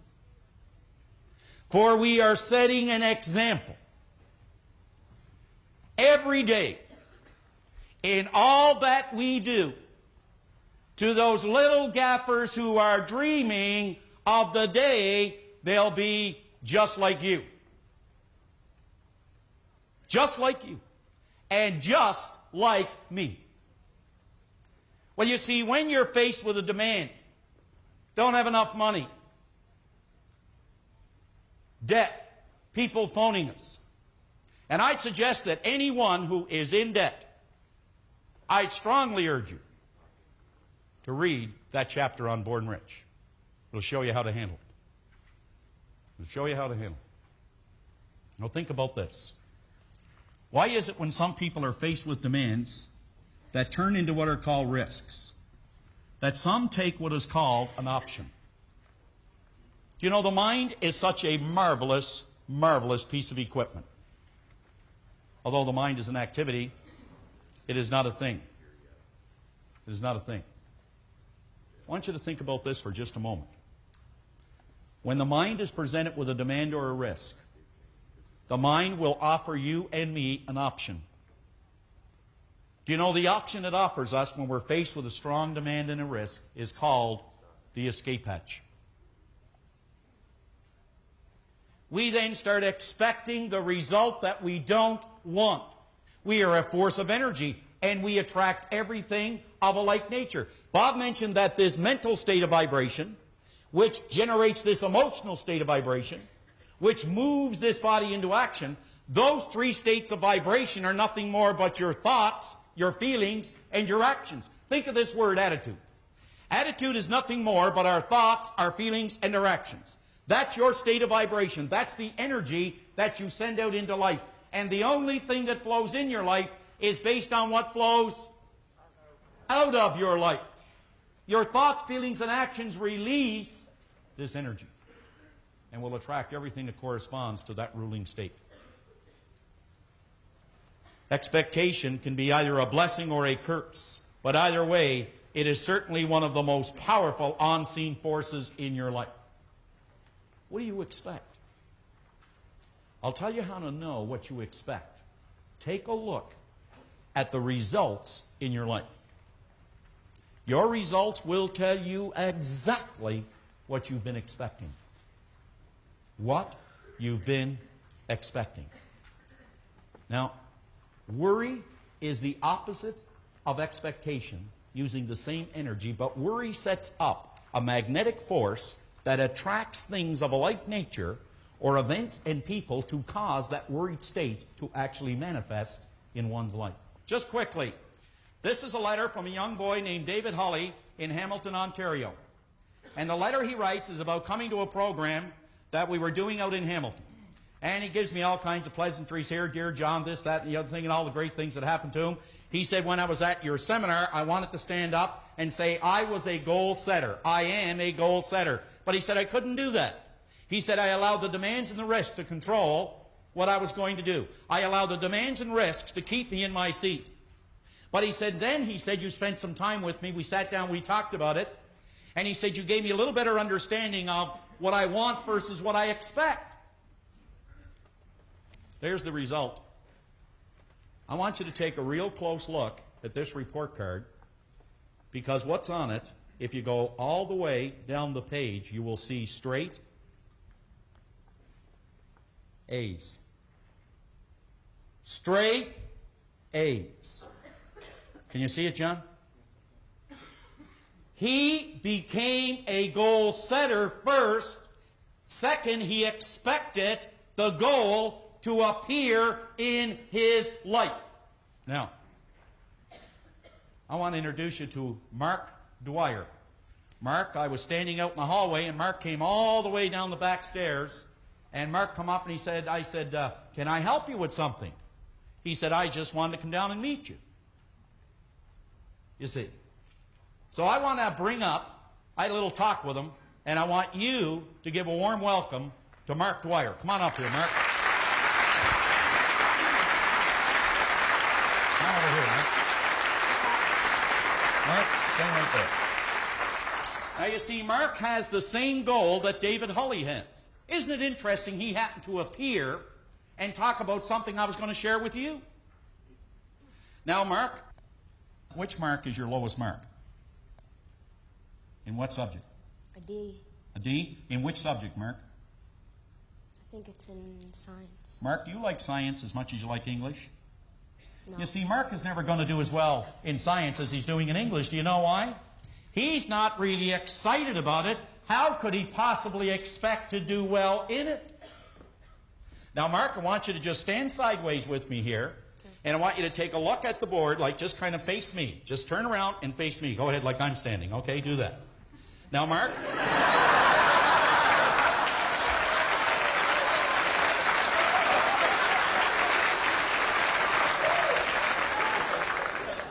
Mark, have you been talking to Bob before you come up here? I'm going to get Brian down here to do a little okay, Mark. Mark, you see, here's a person that's not getting any marks in school. They have a desire. And they start out, Mark, with all the marks that they want in school. They want to be good kids. You understand what I'm saying? Yeah. They want to do well in school. But you know, there's demands and there are risks. You know what the demands and risks are, Mark? The demands and the risks are coming from their peers. Do you know, Mark, there are people in school that are going to stop you from doing well if you let them. Yes. Isn't that right, Mark? Yes. Mark, are you going to let them? No. Mark, you see, you have a desire, right? Now, Mark, you can see yourself not accomplishing that desire because there's a lot of demands and a lot of things that tell you you can't do it. There's a lot of people who are going to say you can't be a member of our club if you want to get good marks. And then what you do is you take the escape hatch. Mark, I want you to remember one thing for me, will you? That no one can make you feel inferior without your consent. Will you remember that? Yes. No one. No. Now, Mark, I want you to back up just a little bit, take a couple steps back, okay? Okay, and stand like I stand, okay? Now, Mark, you do have a desire. Mark has an average of B's in school now. Is that correct, Mark? Yep. Mark, what mark do you want, Mark? A. Mark wants A's in school. Mark, can you see yourself with a report card with A's on it? Yes. Now, Mark, when you go home, I want you to sit down with your mom. Your mom is here, isn't that right? Yes. And I want you and your mom to get a blank report card at school. When is the next report card, Mark? When do you get the next one? I don't know. Do you get it in the next couple of months, December, something like that? Yeah. I want you to get a blank report card when you go home. And you take it home, you and Mom, and you sit down, and what you do is you fill in the marks that you want this year. And then you put it up beside your bed.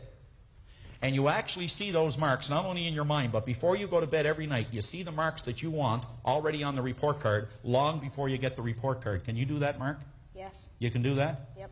Mark, is there anything you want to say to everybody here? Hello. Hello?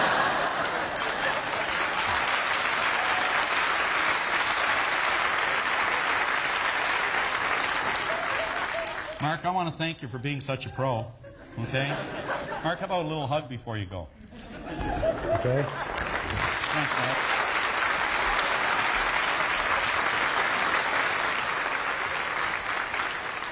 Now, you see, why can we not sit down with, say, kids in school and fill out the report card before the term begins? We do it in business. We do it in everything else. Why not set up an environment or an atmosphere of expectation? All right. Now, I'm going to ask you that before you leave here today, like at lunch, you take this book with you. You take some time today, and you sit down with page 33, and you list in your personal life, in your family life, and in your business life, all the things that you really want. And then beside it, put down whether or not you have been expecting them.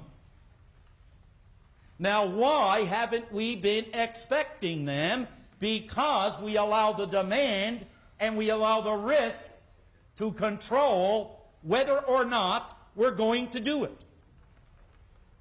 Don't allow others. Don't allow circumstance. Don't allow it to control the way you feel about you. You determine your mental ruling state. Now, would you switch back, please, to page 31? I want to finish this so we can stay on time here. Now, there is one line just below the first paragraph on page 31. What are you doing to increase your income? I could have said, what are you doing to increase your relationships? What are you doing to increase, we'll say, your well-being? What are you doing to increase your productivity? What are you doing to increase these things, to improve them? Well, if your answer to this question is nothing, or if you are just beginning to think seriously about what you could do, you have probably not yet grasped the ideas presented in the previous chapters. You should be aware that the chapters in this book resemble the individual pieces of a jigsaw puzzle. And each chapter is related one to the other in such a way that if we put them together, we can see the entire picture. The entire picture. I had an individual come up to me one day at a seminar and said, you know, Canary, he said, this is all well and good, and I'd like to go ahead and do it. But he said, you realize that by the time I reach this goal I want to set, he said, I'm 50 now. He said, and for me to reach this goal, I'd be 58. I said, well, how old will you be if you don't reach it? Come on, think about it now. I mean the kind of thinking that we get involved in. Einstein said that all conditions and all circumstances in our lives, he said, they are a result of a certain level of thinking. Now, he said, if we want to change the conditions and the circumstance, we got to change the level of thinking that's responsible for it. We got to change the level of thinking that's responsible for it, which is our expectations must move to a new dimension. In this last paragraph, since you are now well into the heart of the book, I would ask you to pay particular close attention to the ideas which follow, so you can use them to successfully tie all the pieces together. You will soon discover that if the ideas in this chapter are applied with intelligence, that expectation can be a triggering mechanism which attracts into your life every good that you desire. Do you know, if you have something you desire today, which you do you know that puts you in touch with it? You're hooked up to it. You're in harmony with it right now. But it's your expectation that moves it into your life. We will always gravitate towards that which we most secretly love, be it base of beautiful or a mixture of both. For into your hand will be placed the exact result of your ideal, your vision. Into your hand will be placed the exact result of your vision and your ideal. So expectation is the triggering mechanism. However, if you do not exercise extreme caution, expectation can also turn just as rapidly into a destructive, lethal enemy. As people go around expecting bad things to happen to them. Oh, I don't want to do that. What if this happens? Therefore, you must be cognizant of how you are exercising this invisible but powerful force. We believe then that you already understand that you cannot have wealth in your material world until you first visualize the wealth in your mind. Have you ever considered that the highest, the most noble, and the most excellent thing about you is formless in nature? That the highest, the most excellent, the most noble thing about you is formless in nature. But what does this really mean? It means that before any one of us can ever begin to overcome the poverty which surrounds us in our external world, we must first conquer the impoverishment that is buried deep within ourselves. Impoverishment meaning many areas of our life. Some people are emotionally bankrupt. Emotionally. Now what we're going to do is Bob is going to come up and take you through the rest of this chapter. And that will start on page 32. And this will show us exactly how this expectation releases or moves this energy into what is called form. And no one will do that better than Bob Proctor. Thank you.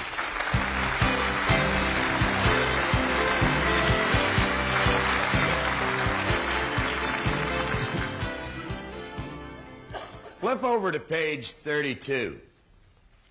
Now, rather than read that page, I want to suggest that you just listen and mentally go along with me. I'm going to attempt to paint a picture in your mind. I want you to image an elderly couple. that are living in the backwoods. They've been there all their life. They know nothing except what's in their own immediate environment. Now, this elderly couple have never had an experience of using electricity. All they've ever illuminated their home with is a wax candle or a kerosene lamp. They've had travelers that drop by periodically that have talked about this idea of electricity, but they have never used it. In the latter years of their life, they're transported into a small town. And to their amazement, this house is lighted with little 8-candled bulbs. Now, keep in mind, all they've ever used is the wax candle or the kerosene lamps. Now, to their amazement, they have this electricity. It would truly be magic to them. Now, I want you to imagine if you've just, I don't know, maybe purchased a microwave oven that has a sensory touch. Just the energy coming from your finger will activate the switch, and it would cook a hot dog faster than you could pour a glass of milk. We stand and we look at those things even when we're using them when we're alone. And we laugh, and we think, wow, you know. Meaning, it's not able to talk to us, it's not able to laugh with us, but we're amused by this concept. Well, this couple, I would imagine, would go over and they'd touch the switch. Remember, light to them was fire up to that point. And they're amazed that it doesn't burn them. They just flip the switch, the light's gone, it's dark again. I would imagine they'd look at this. Go, wow, isn't that something?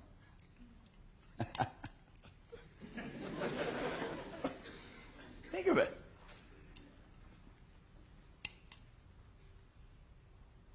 Gee. Well, try and experience this in your mind. They have never, ever seen anything like this before. They'd do it together, and then when they were alone, they'd wander over and they'd flip that switch again. See, their expectation would be that of fire, and every time they get near light, they expect it to be burned. But now they're finding that this doesn't burn them. It's much better to read by. If they had a book, they could sit and they'd read it so much easier with this new light than they would have with the old. Well, you know, electricity is very, very much like this power that we use in many respects. If you're going to work with electricity, you must work from a higher to a lower potential. Any engineer, any electrician will be quick to tell you that if you attempt to work from a lower to a higher potential, you'll get no use out of the electricity. Certainly no positive use. They'll also tell you that electricity can cook a person's dinner or it can cook the person. And the truth is, we have used it for both on occasion. You can use the electricity to freeze food, or you can use electricity to fry the food. It can be used one way or another. One day, after this elderly couple had become used to this new concept, and they can turn the light on without any fear of being burned, and they're used to these little 8-candle powered bulbs, a traveler knocks on their door. The traveler is holding a light bulb. And he's saying, those little bulbs are no good anymore. There's enough light from them. The illumination, it's limited. What you really need is one of these 60 candle powered bulbs. Those little 8 candle powered bulbs are really next to useless. The elderly couple, of course, doesn't really know what the traveler's talking about. Why, he said, you know that one of these bulbs would illuminate this room to a greater degree than all of these bulbs put together. Said, let me show you. And he goes around and he loosens all the little bulbs but one. Then he takes the one remaining bulb that's burning and he takes it right out of the socket and he puts in the 60 candle powered bulb, and wham, to their amazement, that entire room is illuminated like daylight. They have difficulty believing that so much light could come from one bulb. Now I want you to imagine that traveler attempting to tell that elderly couple that the magic is not in the bulb, that the power had always been there. They'd say, oh, no way, the magic's in the bulb. You go back to the electrician or the engineer, and they'll tell you that the only limits placed on this power that we call electricity that is illuminating this stage, the only limits placed on it are the limits that's placed on the form through which it flows, namely the transformer or the bulb. Likewise, the only limit that's placed on this power are the limits that's placed on the form through which it flows. And if you want to illuminate your life to a greater degree, all that is necessary is for you to build a bigger idea, understand the laws of this power, impregnate this part of your personality with that bigger idea, and you will see your results change just as fast as the light in that room changed. I'm going to give you an excellent example.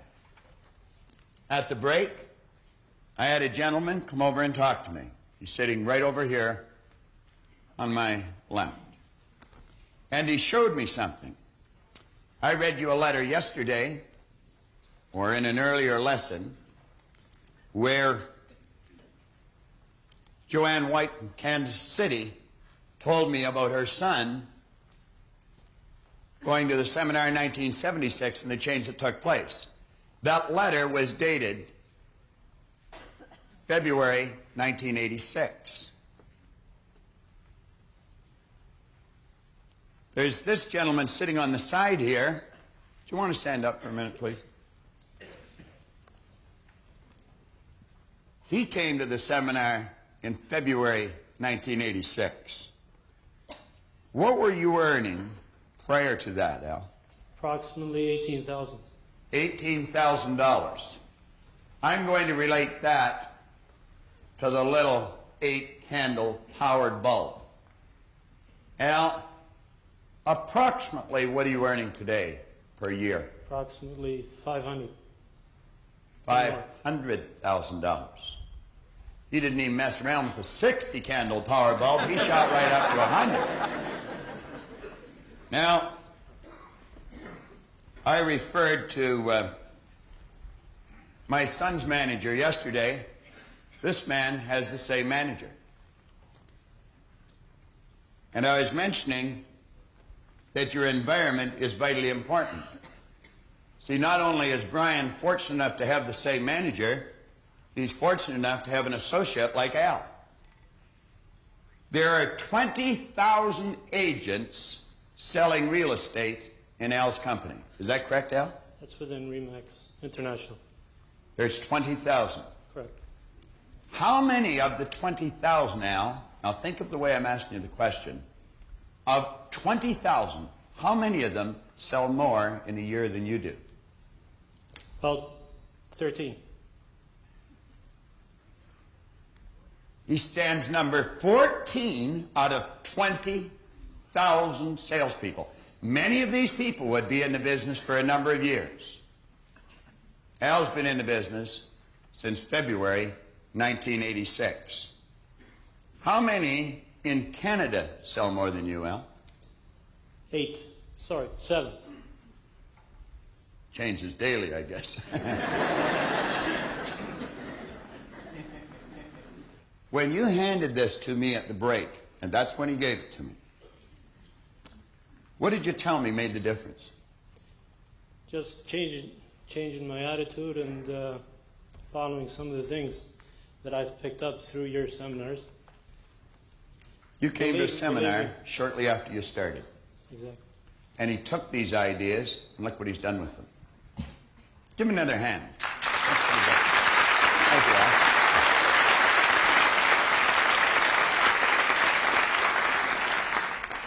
You know, I mentioned early in the book that reading and memorizing this information does absolutely no good. I've been in this business a long, long time. I've been in it just about as long as Brian's been living. And I have watched many people come in and go out of this business. Many of them could talk very intelligently about this, but only a few ever really learned how to use it. You've got to stick with this. And you have to take these lessons serious. They sound a little silly at times, but it's like the little young guy from Burlington that I mentioned, Tim Krochuk. He said, although this stuff may sound hokey, it works. You see, Al went from an $18,000 idea to a $500,000 idea. This power doesn't recognize difference. It just takes whatever you give to it and turns it into form. I was just reading from Belief in the Torchbearer series. You just saw your Mark. He obviously believed what John suggested to him. We received a call here just recently in our office. Mark's last report card, he received 82. 82 in his last report card. Al Spazzeri obviously believed he had a $500,000 idea locked up within him. You see, Mark was always capable of getting the 82, and Al was always capable of earning the $500,000 a year. You're capable of doing what you want. You believe, and you can do it. Is there a better position in your life? Is there a better report card in your life? Believe. You'll get it. Pass the torch.